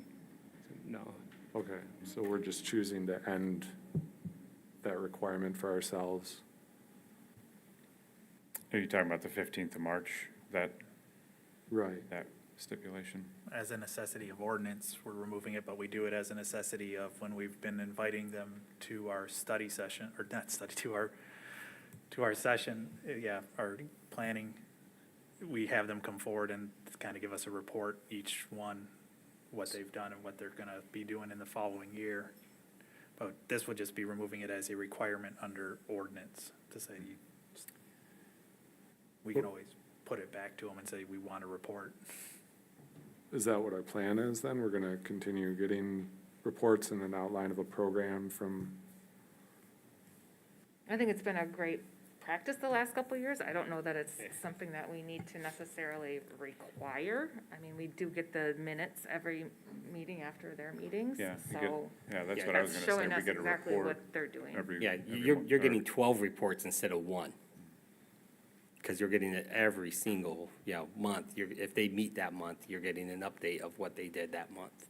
well, I'm looking for a program for the year though, right? Like, I'm not looking for, oh, here's what we did. I'm looking for, oh, here's what we plan to do. Well, I think we've done that, especially in the last couple of years as we've gone through the master plan, and we've kind of given updates on where the master plan is, and now we're going through the zoning ordinances. Like, so we're giving those updates. I mean, that's the plan of where planning commission has been going, so I guess I feel like we've been doing that. Okay, so then we do plan to continue that practice? I would think so. Okay. I mean, yeah, I mean, that's just kind of how it's been. Yeah, I don't, it's not, we haven't quantified it, or, you know, or, what's the word? Not quantified. But we haven't, yeah, we haven't made it a rule, but that's kind of how the practice has been. And then chapter 22 deals with residential yard sales. This eliminates the prohibition that a sale lasts for no more than 72 hours. That's ambiguous, so what we are changing it to say, to replace it with a provision that limits sales to 3 consecutive days, operating between 9 a.m. and 7 p.m. each day. We are eliminating the requirement for city council to approve yard sales. Right now, that practice is not occurring. We are going to limit the number of residential sales, increase the number of sales from 2 per year to 6, but no more than 1 per month. We are going to eliminate a provision that allowed family members who live separate from each other to conduct a residential sale together. And then we are going to go ahead and clarify language that states no person, firm, corporation, organization other than the homeowner or occupant shall conduct a residential sale, and no merchandise of any nature shall be brought in from any other source to supplement such sale. That's common language found in ordinances. Something that's become popular in the past 5 years are these pallet sales, where people buy pallets of stuff from Home Depot or Lowe's or Amazon, and then they resell them on Facebook Marketplace. What we don't want is people setting up miniature pallet sales in their yard where they buy those pallets and then sell them in their front yard. So we're still trying to keep our residential neighborhoods residential in character. Can I ask a question about item number 4 there? I'm not sure I am reading it correctly, that we're eliminating a provision that allowed family members who live in separate places to conduct residential sales because it would have been difficult to enforce. It would say, is it a provision that disallowed family members from separate households? I don't have the exact language in front of me, but the language basically said that if you're having a yard sale, your family members are allowed to bring their items to your yard sale. This would be removing that allowance, I guess you would say, and replacing it with the language that Joel read. Basically, that practice would no longer be allowed because it would be difficult for staff to determine who's a family member and who's not a family member. The proposed language is just, you can sell what's in your home and at your garage sale and not bring anything off-site. Isn't that much more difficult to enforce? Like, how do I know if somebody? So Roger, if you go to the red line version in your packet, Yeah, so that would be page 26. We're talking about section 22, yeah, eligibility to conduct a residential sale. We are striking the language that's in there right now. The language right now says only tangible personal property owned and previously used by the resident of the premises shall be permitted to be sold, and no property shall be brought on the premises for sale, provided that more than one family who are residents of the city may have a sale together. Representatives of each family shall sign the application for the permit. And we've replaced it with no person, firm, corporation, or organization other than the homeowner or occupant shall conduct a residential sale, and no merchandise of any nature shall be brought in from any other source to supplement such sale. So we no longer have the permitting process where people would, okay. sign that they're a family member of someone else. It just seemed, I think, simpler from staff's perspective to just say, you can sell your own things, but not anyone else's things. Just makes it more simple. Yeah, All right? I think so. Good. I still don't know how we're gonna enforce the no Good. family members thing, but Yep, good. Any other questions on these 3? So our plan, in chapter 27, as I mentioned, taxation, we're not making any changes to that one. So we will be bringing those to your first meeting in November for a first reading on those 3. And then what you see on the screens are the remaining chapters we need to address. So historic preservation is, in a holding pattern right now. I believe we're having a joint meeting in November with them. Nuisances, most of those have been grouped with our Chapter 7, our building and property, ordinance. Offenses, streets, sidewalks, other public places, traffic and motor vehicles, and vegetations are the next ones we're gonna deal with. Utilities was dealt with at the end of 2021, so I don't foresee any major changes, and we just did a small amendment to that, recently for bypassing, connections. And then signs was taken care of 3 years ago when we rewrote that in light of new Supreme Court case law and transferred that to the zoning ordinance. So we have made some great progress, through this, with city council, the city attorney, Michaela, our city clerk. I'm very, I'm excited that we've gotten this much done. And, the next ones are gonna be big ones, but we're gonna be able to get those, taken care of as well. And we're just gonna keep moving forward with this project. Any questions? No, I would just like to thank you all for your hard work, and I know the ordinance committee too puts a lot of time in, so thank you very much. Next on the agenda is the review of the council agenda. Was there anything on that that we needed to look at, or? Okay. All right, it is 6:56. We will reconvene at 7:05 for the regular council meeting. Thank you.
7:05.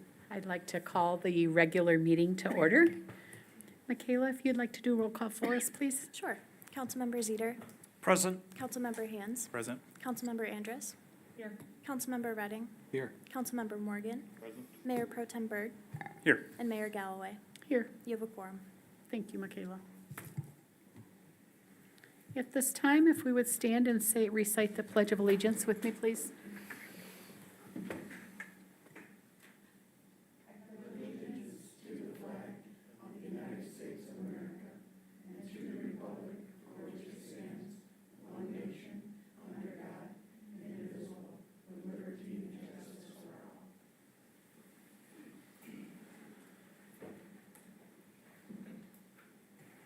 Thank you. Next on the agenda is the approval of the agenda. 4A is the approval of the regular council meeting agenda for October 23rd, 2023. Tonight's agenda, we had no changes. I'll make a motion to approve. Support. It has been moved and supported. All in favor, please signal by saying aye. All opposed, same sign. Never mind. Wrong Motion agenda. carries. Or wrong minutes. Next on the agenda is number 5, approval of the minutes. 5A, approval of the study session meeting minutes from the October 9, 2023 council meeting. This one, I had a question about the city proclamations. On the first sentence in the minutes, it said that we're comfortable with any proclamations brought forward by city staff without prior approval or review from council. And I don't remember that being our conclusion. I thought we were gonna talk about proclamations before they came to us. I had specifically asked that question, whether that was gonna pertain to all proclamations or if our city staff, like the water proclamation, Arbor Day, if that would come directly, or we needed to review those. And I thought council said we were fine with city. I thought we said our kind of our regulars that we wouldn't need to review, but if there was something special or different that came up, that's what we would. Well, that's kind of my question, like, what's our standard for this? I mean, it can't be just whatever staff puts in front of us. I understand we've had proclamations that we've historically done that I don't think any council member has opposition to, but if like a new proclamation came up from staff, would it just, I mean, does staff just kind of decide what we're gonna say? No, I guess the thought was the things that staff brings us are the things that are just on our regular yearly agenda. I guess that's how I took that. Okay, so it's not like a blanket, we've got some kind of standard there of we're gonna get to review, is it new proclamations or? I think the proclamation discussion came up because there was a proclamation, or if community members brought forward something that they would want to have us do a proclamation for. And then city staff might not feel comfortable putting it on the agenda without us reviewing it at a study session first. But if it was like the water and Arbor Day and anything that our departments typically do, we don't need to see those first. But, I don't know. Okay, as long as we've got clarity on there's some kind of standard there. It read more like a blanket, anything staff brings we're good with. But I'm comfortable with that standard of, we've got some standard proclamations we don't need to rediscuss. Okay.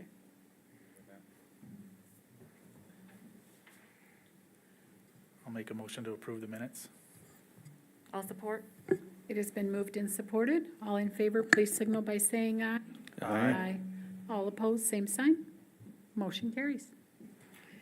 Next on the agenda is 5B, approval of the regular meeting minutes from the October 9, 2023 council meeting.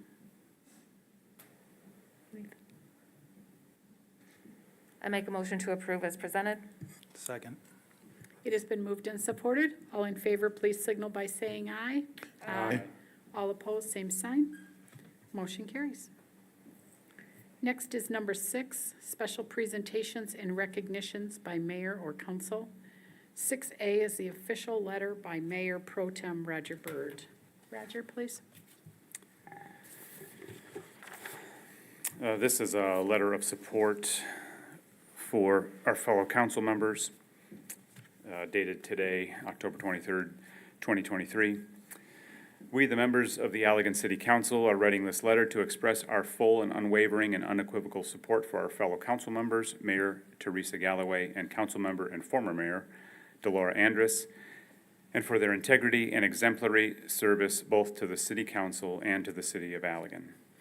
A property owner in the city of Allegan has addressed the city council during recent meetings to air grievances regarding ready-to-serve RTS fees charged against his utility bill. These fees are being charged in accordance with an approved policy, as they are with all properties that receive these charges in the city of Allegan. This property owner has repeatedly used ad hominem arguments against the city staff and members of council, particularly our female council members, using vulgarities and intimidation tactics. These types of actions are not appropriate against any council member and most definitely are not warranted simply because one disagrees with a policy established by city council. We want to affirm our unanimous decision to support the current ready-to-serve policy for all Allegan residents on December 13th, 2021. We believe that this was a proper and necessary step towards sustainable progress for our city. We would like to recognize and thank our hardworking Allegan staff for their tireless efforts in keeping our city services functioning. Their dedication to ensuring that our community remains safe, clean, and functional is greatly appreciated. As a council, we remain committed to serving the people of Allegan with honesty and transparency. We also remain committed to supporting and encouraging one another as we continue to work towards a brighter future for our community. And it is signed by a supermajority of council members.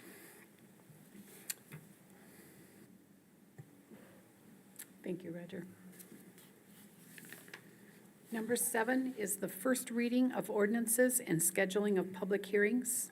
7A, first reading and scheduling of a second reading and public hearing for the November 13, 2023 council meeting of Ordinance 515 to amend Chapter 8, Cemeteries of the City of Allegan Code of Ordinances. Joel, please. Yeah, thank you, Mayor. Chapter 8 deals with our cemeteries. As City Council is well aware, we've been spending the past year and plus reviewing all of our ordinances in the City of Allegan.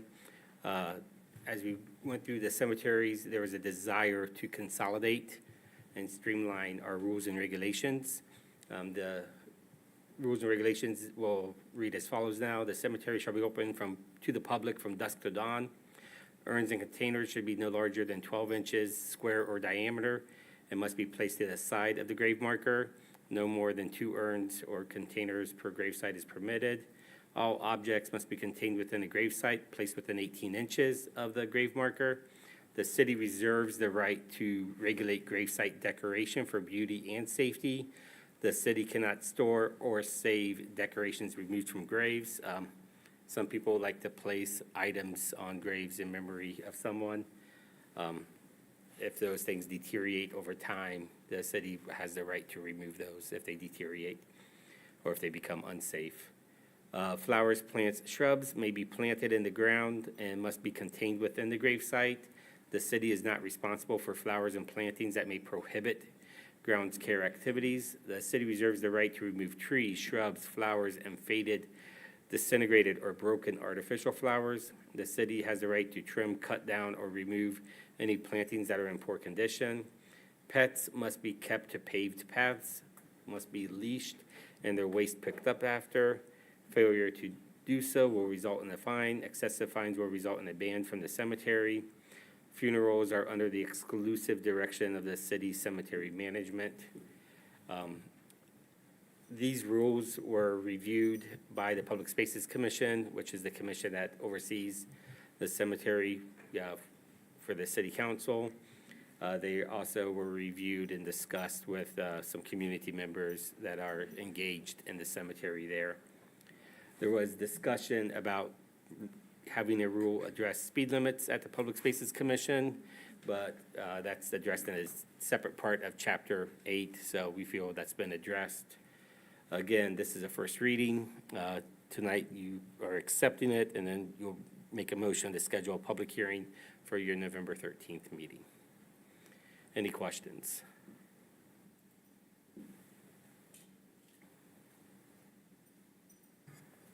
I'll make a motion to schedule a second reading and a public hearing for November 13th for ordinance 515. I support. It has been moved and supported. All in favor, please signal by saying aye. Aye. Aye. All opposed, same sign. Motion carries. Next on the agenda, number 8, is public hearings and adoption of ordinance. 8A is a second reading and public hearing and adoption of ordinance 513 to amend chapters 12, garbage and refuge of the City of Allegan Code of Ordinances. Joel? Thank you, Mayor. So, again, this is similar to the one before where we've been reviewing our ordinances and we are making changes. Tonight does require a public hearing after the second reading. In this ordinance, you'll have a section on definitions, area that outlines the enforcement, area that refers to our regulations or stipulates our regulations.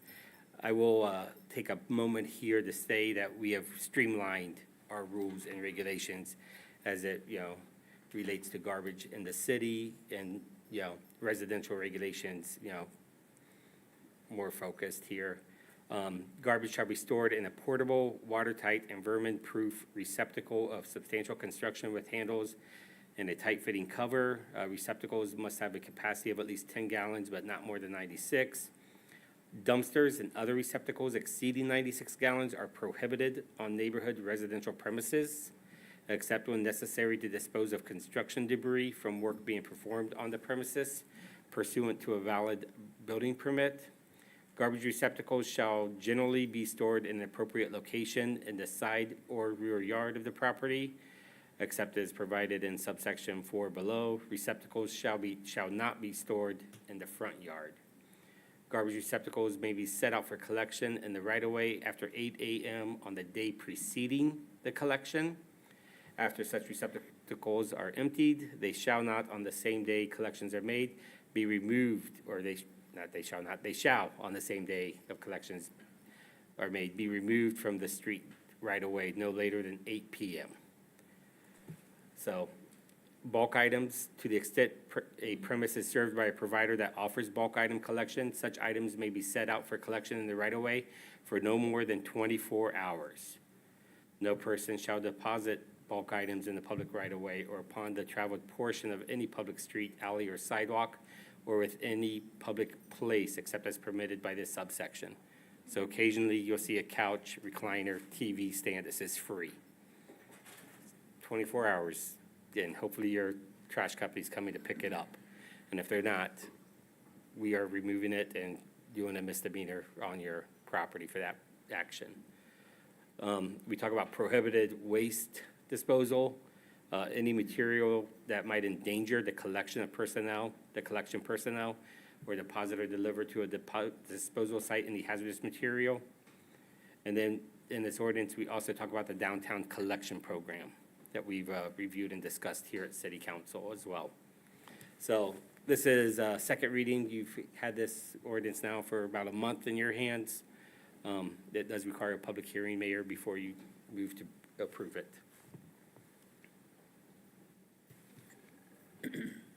It is 7:18. I'm going to open the public hearing. Seeing no comment, it is 7:19. I will close the public hearing. Could we get a motion?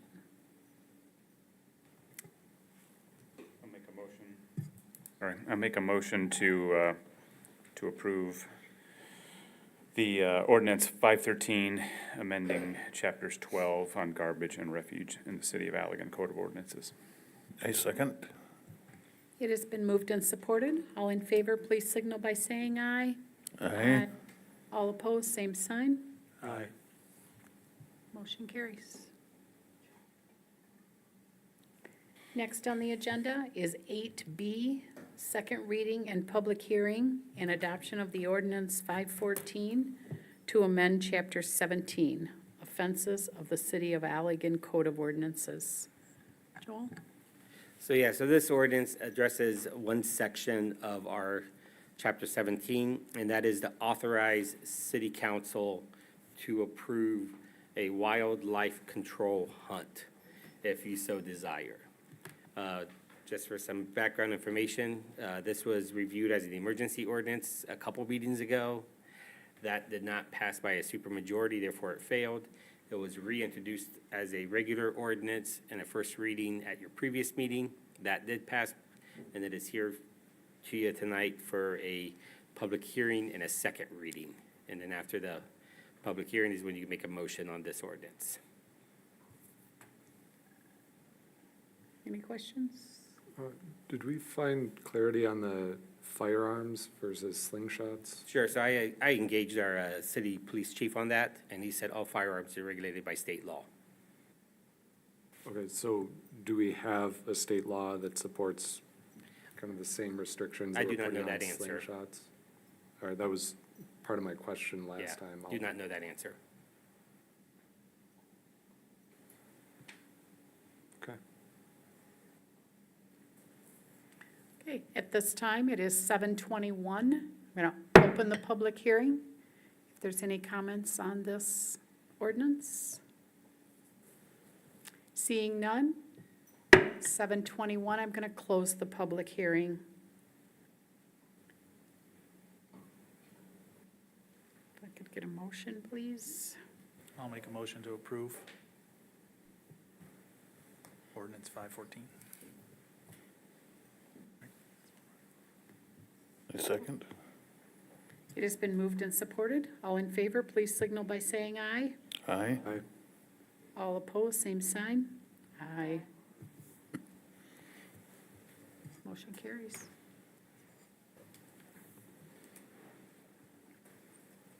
Next on the agenda is number 9, public comment. If you have any public comment, you can step up to the podium. You have 3 minutes to state your comments. Please state your name and address. Brett Metamar, 247 North Street. I just wanted to reiterate why I think it's a bad idea to turn that path and bridge into an ORV road. Now, I don't know how many of you use that path, so maybe when you think about it, you think of it as a road already. But when I think of it, I see it as a sidewalk. And I don't think there's anywhere else in Allegan where ORVs could drive, excuse me, on the sidewalk. And that's not the only issue I have. Now, I don't know if you guys drive ORVs or not, but if you've ever driven anything on wood, and that bridge is a long wooden stretch, when that gets wet, it gets super slick. And I would hate to see that bridge closed down for another year while we're waiting for repairs. Now, I'm guessing you guys have probably thought about that stuff. So, in the meantime, I was just wondering if maybe we could put up a weight limit sign. Lots of bridges have posted weight limits. And would that maybe reduce the liability enough to open it up to pedestrians? That's all I've got. Thank you. Thank you, Brett. Is there any further public comment? Good evening, City Council. I am Chris Machili from the Allegan County Drain Commissioner's Office. Just kind of here to do a meet and greet with you guys, and I know we don't have very many drains in the city of Allegan, but just wanted to know if there's ways we can enhance business or improve relations with you guys, if there's questions, concerns, anything that we can do to make the process better. And the second part of my reason for my visit is I am running for Drain Commissioner next year, so I want to improve and do what we can do to be the best we can for the community. So I'll hand you all my cards, but if you got any questions, feel free to shoot me an email if you like, or a phone call, and we can go from there. So appreciate you guys' time. Okay. Have a Thank great you. night. Thank you.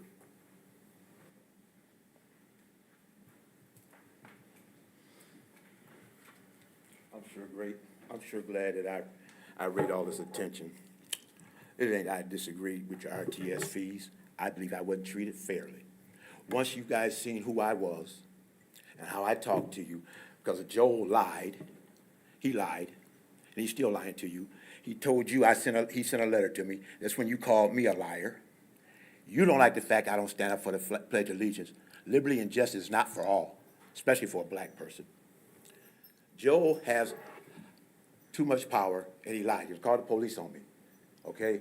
You can't even turn and look at Bill right now because you ain't got a net. Yeah, you got to turn all the way around, all right? Quit lying on me, Joe. Quit calling the police on me, Joe. You have no right to do that. You're in a public meeting, public figure. I asked one question from this committee. Can Danielle Berg turn the service on for anybody without their permission? You won't even answer that. But I'm the one that's intimidating because you got a grant to build a house.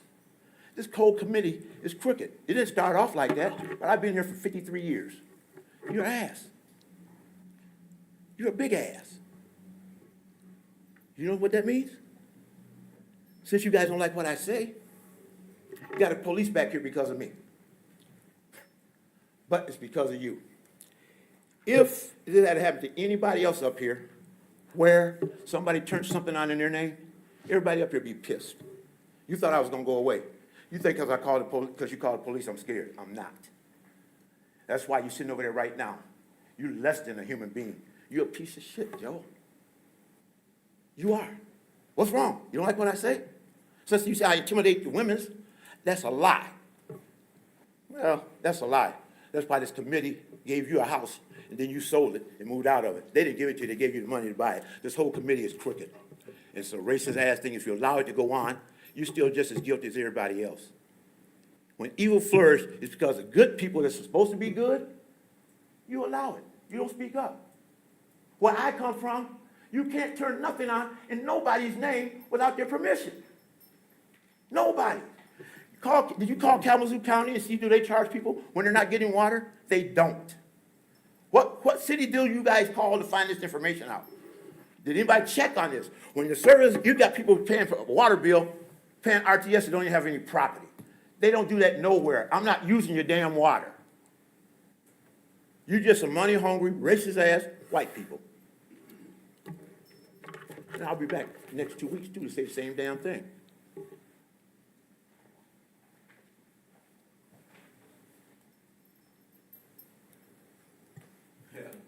Does anyone else have any public comment?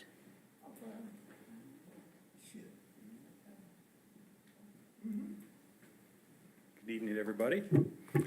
I would just like to say thank you, Joel, city staff. You guys are amazing. If any of you think that Joel doesn't do a great job, you're not going to find another better city manager anywhere. I've been in the field of public service for over 30 years. I've had a lot of city managers, and him and this staff is outstanding. If there's any question, you can come talk to me. As far as behavior, Mr. Jones, the police are here because of me and because of your behavior. That's why they're here. They're not here because of these people. They're here because of me. Mayor, Well, you better keep your mouth to yourself. Yeah. Hold on. Address council, please. I'm sorry. Thank you. Thank you, Mark. Okay, well, he started this. I know. I'm done, but I wanted to thank you all. You got my word on this? Thank you.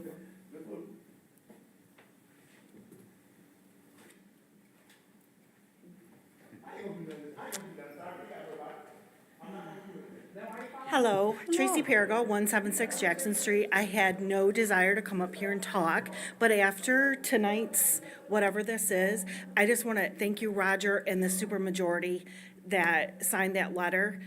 Delora and Teresa, I have been where you are, and keep it up. I'm super proud of you guys. All of you, supermajority, go. Thank you, Tracy. Is there any more public comment? That's enough then. Moving on.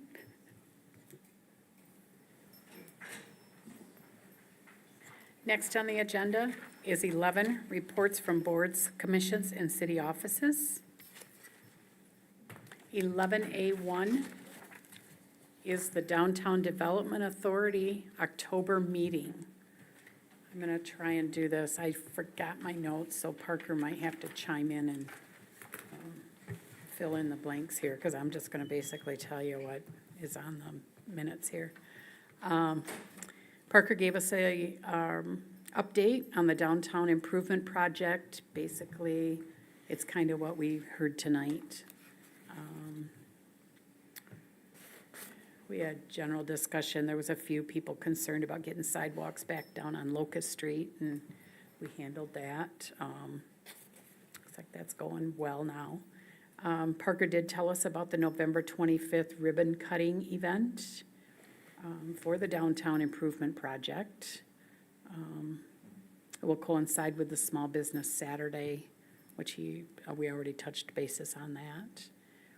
And then the downtown parking lots, Mark Heather and Michelle Leggett presented the work they had done regarding trying to name the parking lots or designate parking areas for the wayfinding.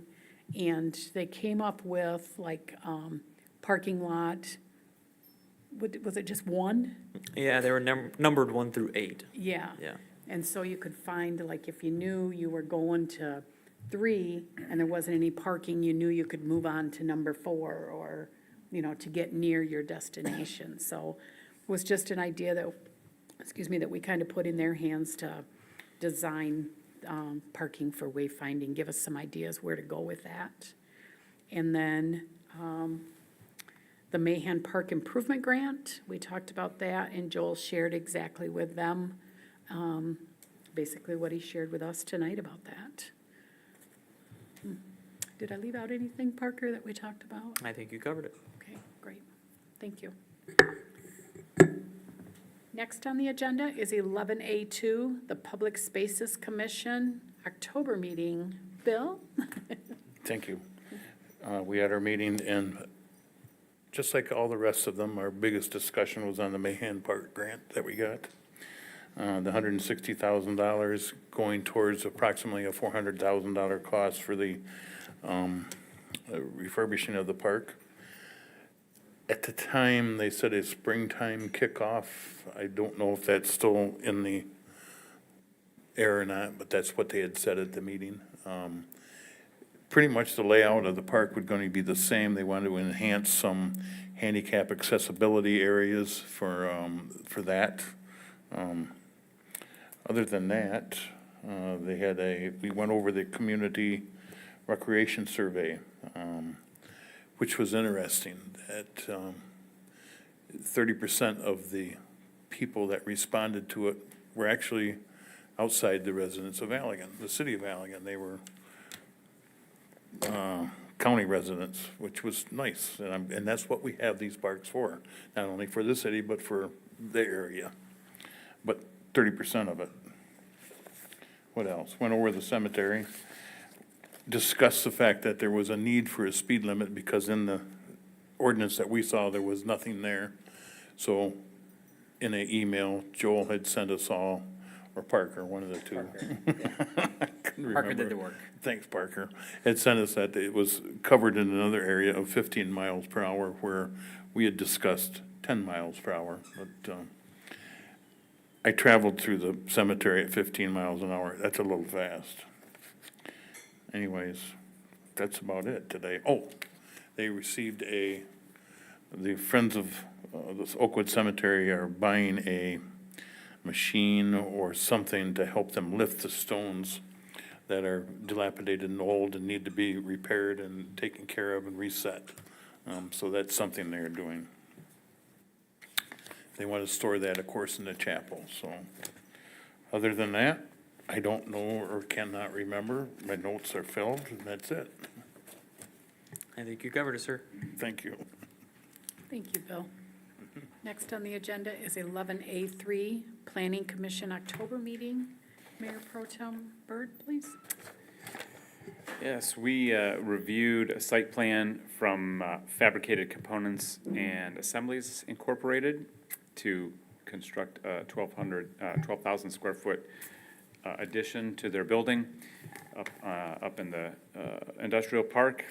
And we voted to approve that site plan and send it, to recommend it to council with the conditions that they submit both a landscaping and lighting plan. They didn't have anything with their landscaping and then they didn't have their lighting plan put together yet. We asked that they would do their landscaping just to be commensurate with the other properties around them. And there's also, they're sharing a stormwater pond with the neighboring property, and so we are requiring them to get a stormwater easement so that they might have an agreement now, but future owners may not remember that, so we want that to be formalized. And then we also asked that, for a parking plan that we could take a look at, because we just want to make sure, they're not adding a lot of jobs, it's more of a storage area, but we wanted to make sure that there's enough parking there for all the employees. We also looked at a special use permit for Little Tigers Daycare, which we're going to see here in just a minute. They're actually moving into the same building that Safe Harbor was using. So it's kind of going into a similar type usage. And we had some questions about how drop-off and pickup are going to go, and I think they've got some ideas for that. But Little Tigers has a huge waiting list, and so they're trying to find a way to supplement that. And so this is going to be from 0 to 3, I think, littler kids that'll be in this building downtown. And then after that, we're digging into the city zoning ordinances and are taking a look at just with some of that terminology and just sort of beginning to get into the muck of it. And so I'm sure council will be seeing that at some point in the future. I think that's it. Okay, thank you, Roger. 11A4 is the Riverfront Design Committee October meeting. Joel? Yeah, very quickly. Yeah, we did. You did. It's okay. I got you covered. So the group did meet.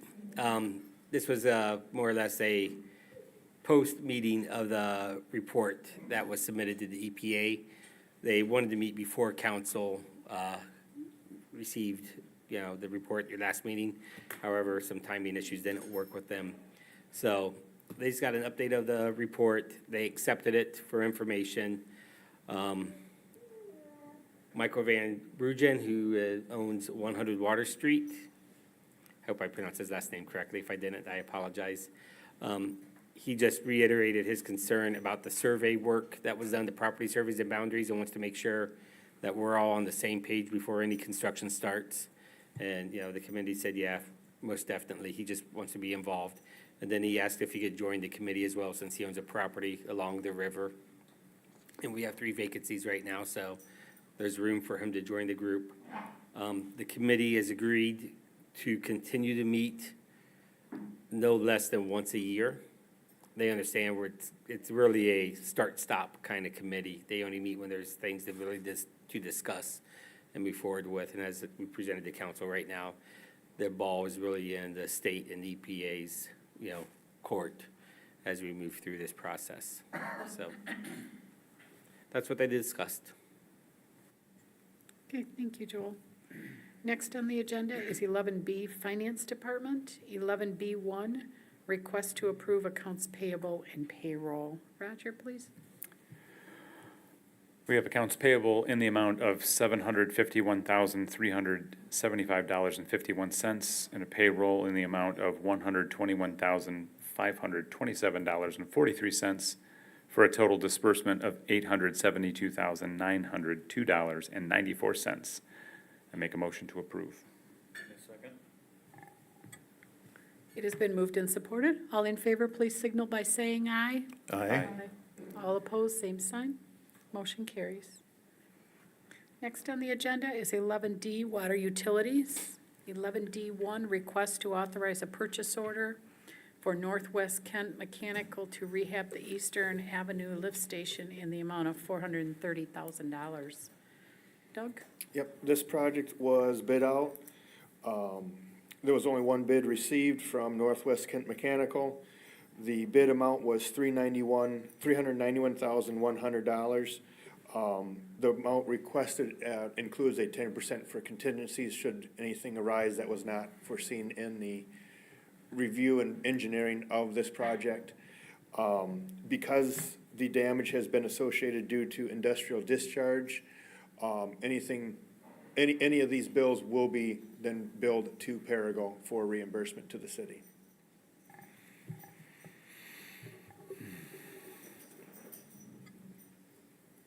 Any questions for Doug? Just, I think one. Have we been monitoring or sampling the discharge there to figure out what's? They are required to discharge, or, to monitor and sample daily. Their daily includes pH and BOD. What's causing the damage is most likely pH. We do have continuous monitoring, and they do get violations for that. They have been fined for that. There is still, discharges going on. They're less frequent now than they have been in years past. So if the damage is just, occurring since that lift station was built, I cannot say, but they are monitored and, they do get violations periodically for their pH that is most likely causing the damage. So then I would assume Payroll would probably be looking into some pre-treatment or better. They do have ways to stop pre-treatment and discharge before it. from, I'll say 20 years ago to now, their discharge is improved tremendously. They used to have multiple violations in a month, and now it's down to multiple violations in a year.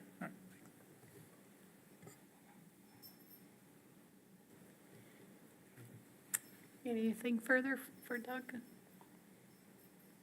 Okay, can we get a motion? Make a motion to approve the purchase order. I'll support. It has been moved and supported. All in favor, please signal by saying aye. Aye. All opposed, same sign. Motion carries. Thank you. Thank you, Doug.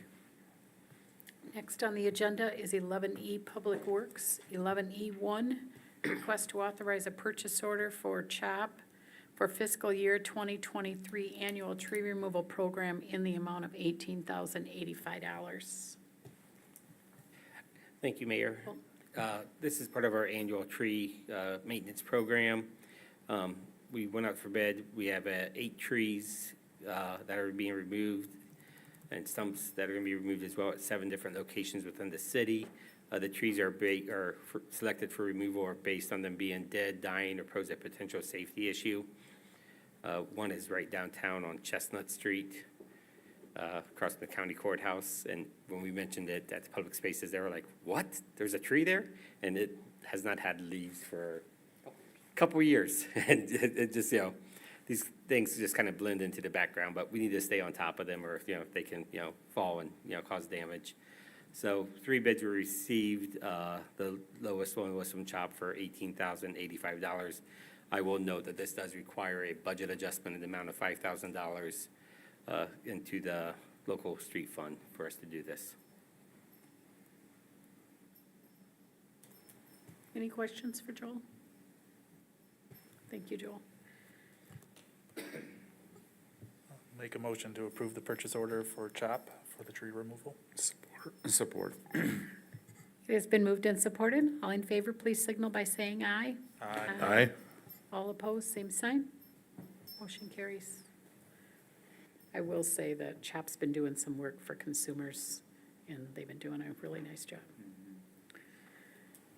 11F is city manager and city clerk. 11F1, request to authorize a purchase order for Northwest Kent Mechanical to replace the current ground well cooling system with a new closed-loop cooling system for $92,300.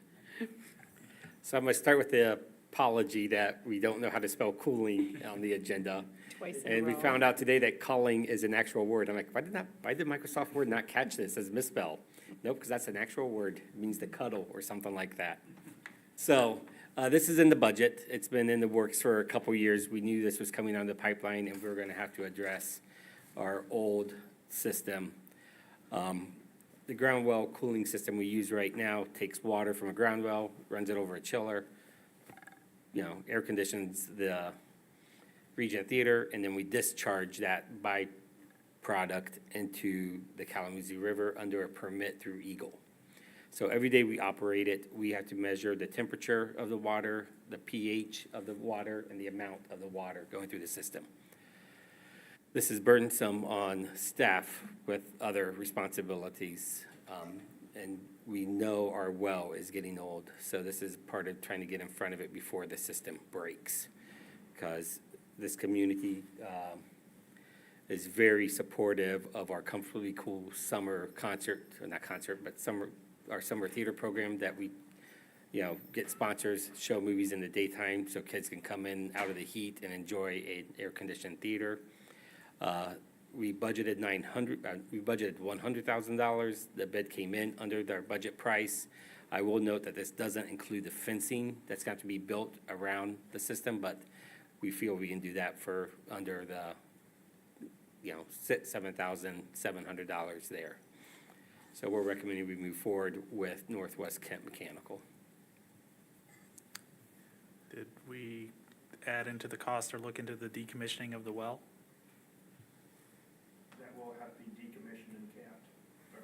So we did not look into that cost. I don't know if that was part of their bid. No, that would be a well company. Okay. So that's a cost we're going to have to incur, and we'll get on that right now. All right, sounds Thank good. you, Councilmember Hands. So I remember asking this question at some point, but I don't know that if we had a good answer at that point. So on the west side of the building, where is this unit gonna sit? So the west side of the building, it's going to be placed adjacent to our, To the dumpster? the dumpster enclosure So right there. We're just gonna kind of extend it, Yep, we're going to extend it. so we're gonna lose a couple parking spaces? Couple parking spaces. There were some people that wanted us to put it on the back of the building because there is space there. Our concern with it being placed there is the mural. And we didn't want to crowd that mural because we feel that mural is a place-making It's iconic. identity. It's an iconic image for the city of Allegan, and we don't want to detract from that. It's also southern facing, so it's not the best place for a condenser. It's probably a good point too there, Councilmember Hands. Shocked we didn't get the decommissioning idea before, when we put this project together. Any more questions? So I make a motion to approve the request for the purchase order to Northwest Kent Mechanical for $92,300 to replace the cooling system in the region. I'll support. It has been moved and supported. All in favor, please signal by saying aye. Aye. All opposed, same sign. Motion carries. Next on the agenda is 11F2, request to enter into a 6-month due diligence agreement with Joe and Deb Leverence for the purchase of the city-owned land north of the city water treatment plant. Joel? Yeah, so I think I can handle this, and Joe, if you want to correct me, feel free to correct me. So you received a request from Joe Leverence earlier this year about wanting to investigate the idea of purchasing what's known as Pingree Park, just north of the water treatment plant for some type of short-term vacation rental spot.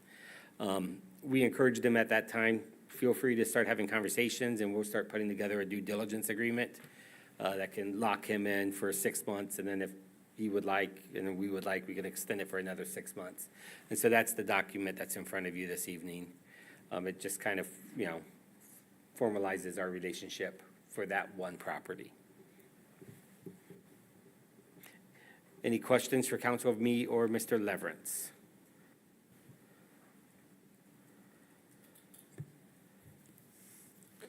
Motion to approve?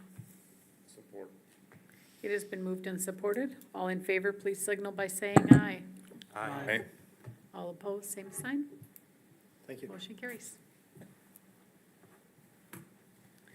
11F3, request to approve a special use permit for 402 Trowbridge Street to operate a commercial daycare center in the R2 residential zoning district.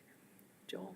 Sure, so as Mayor Pro Tem Byrd mentioned during his review of the Planning Commission minutes, 402 Trowbridge Street is owned by the owner of Little Tigers. They have a plan to open a commercial daycare center. That is required to receive a special use permit. So in the city of Allegan, all special use permits have to be reviewed and approved by the Planning Commission and then reviewed and approved by the city council. So that is just for special use permits. So Planning Commission reviewed this at last Monday's meeting. They're excited to see this project move forward. During the presentation, Whitney mentioned, that's the owner of Little Tigers, that there is a long waiting list at the current system or the current center. And, you know, this would help alleviate some, just some of that waiting list. So we still need more daycare openings in the city of Allegan, but at least this helps us get on our way there. And this is the old Safe Harbor building on Trowbridge across from the Methodist Church.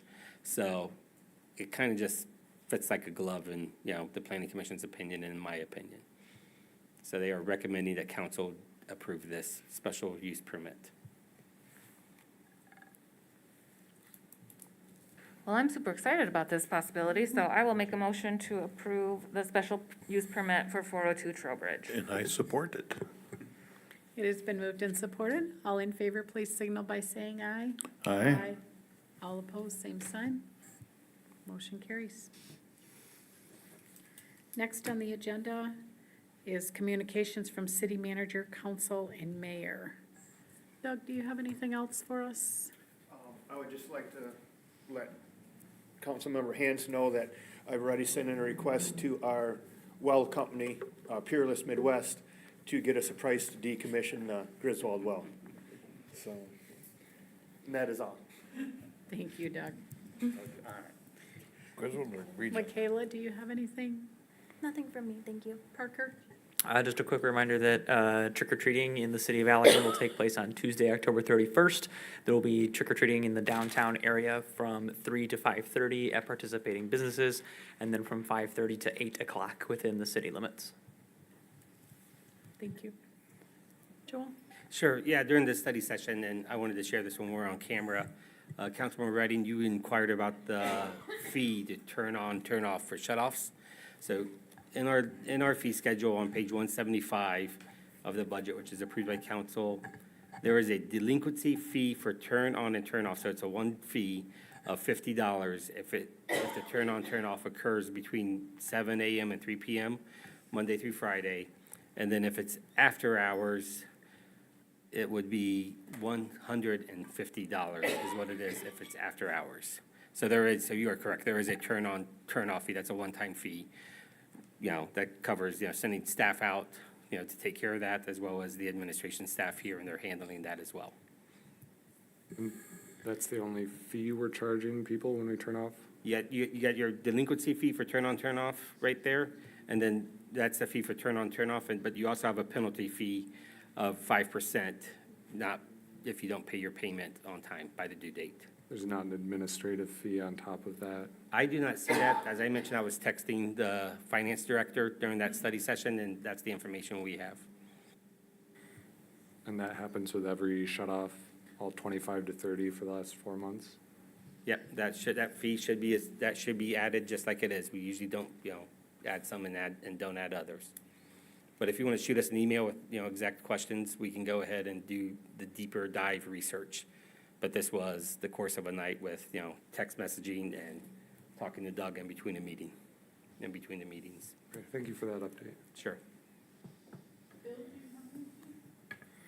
I do not. Dave, do you have anything? For the dam inspection report, are we going to include inspection of the gate underneath the powerhouse when we look at those repairs? Off the top of my head, I don't know exactly what was all included in that dam inspection report. So I don't know if that was one of the items they asked us to inspect. But, yeah, so I don't know the answer right now.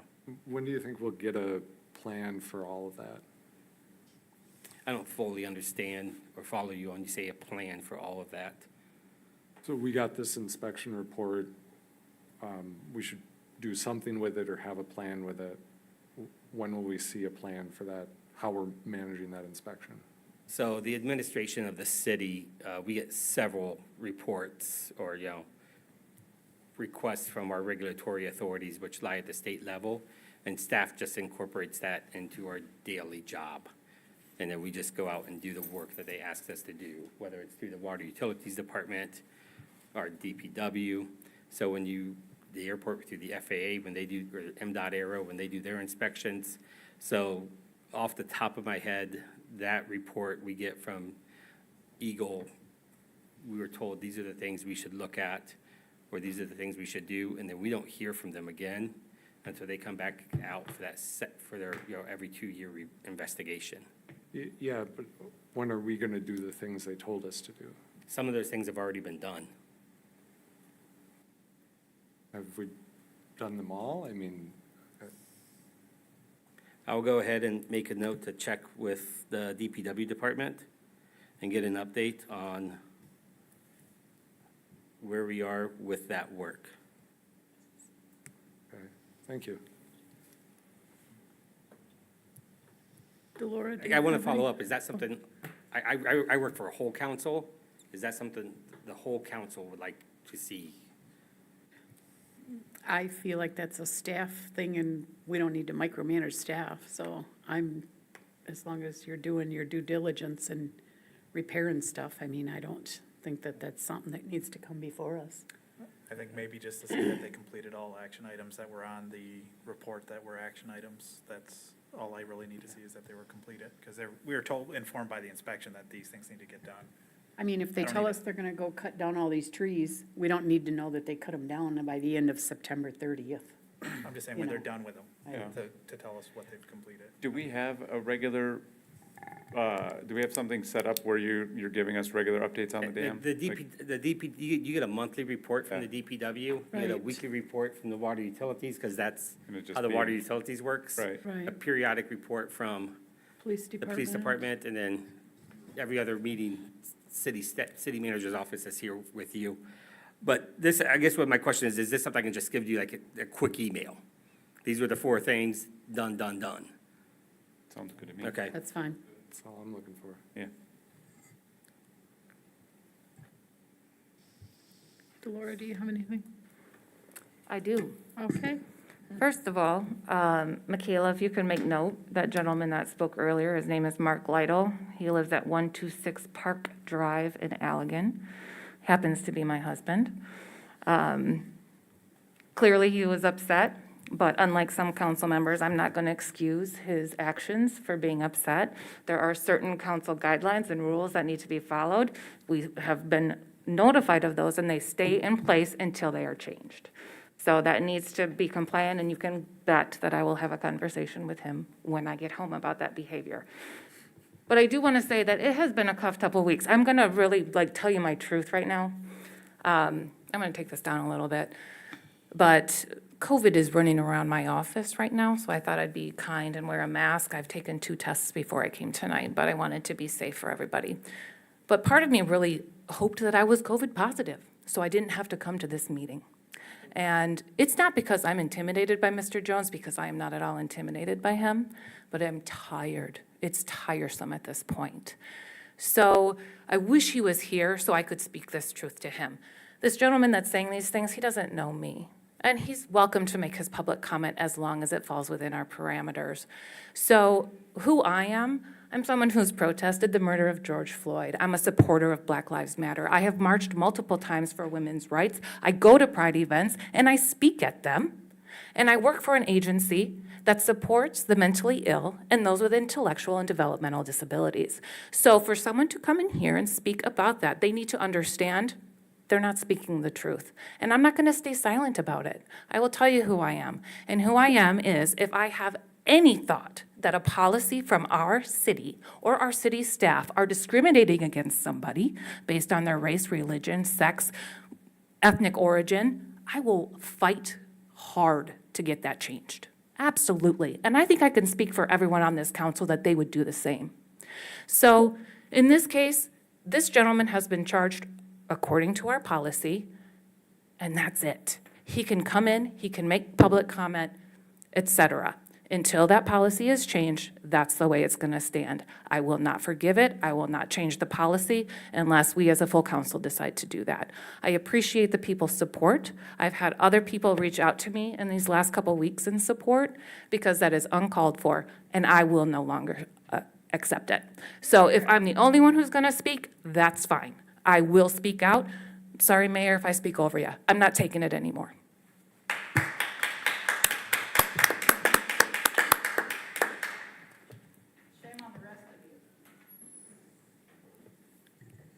Thank you, Delora. That was well said. You and I have both taken the gruff of him and Joel. You have been quite the man to sit there and take what has been said to you. The saddening part of the whole thing, and I'm going to piggyback on what Delora has said, is that certain council members decide not to stand by us, and that's okay. We don't need any backup. I, like Delora, will speak my peace of mind. I have mixed races in my family, and I will back up mixed races. And this whole thing has nothing to do with standing up for the Pledge of Allegiance or anything that the staff has done or anything racist. It is our policy, and I am like Delora. I will back council up 100% and staff when it comes to abiding by our policies. So that is all I have to. Thank you, Delora. Roger, do you have anything? I support the two of you 100%. Thank you. Peter? Not today. Thank you. Mike? Not today. Okay. It is 8:02. I will Excuse me, convene. I would like Oh, to reiterate. sure, Bill. I hadn't said anything before, but Delora is my friend, and I'm proud that she's my friend. I'm proud that you are my friend, Teresa. Everything you stand for, I stand for. I appreciate what you said, and I will stand behind you forever. Thank you. Thank you, Bill.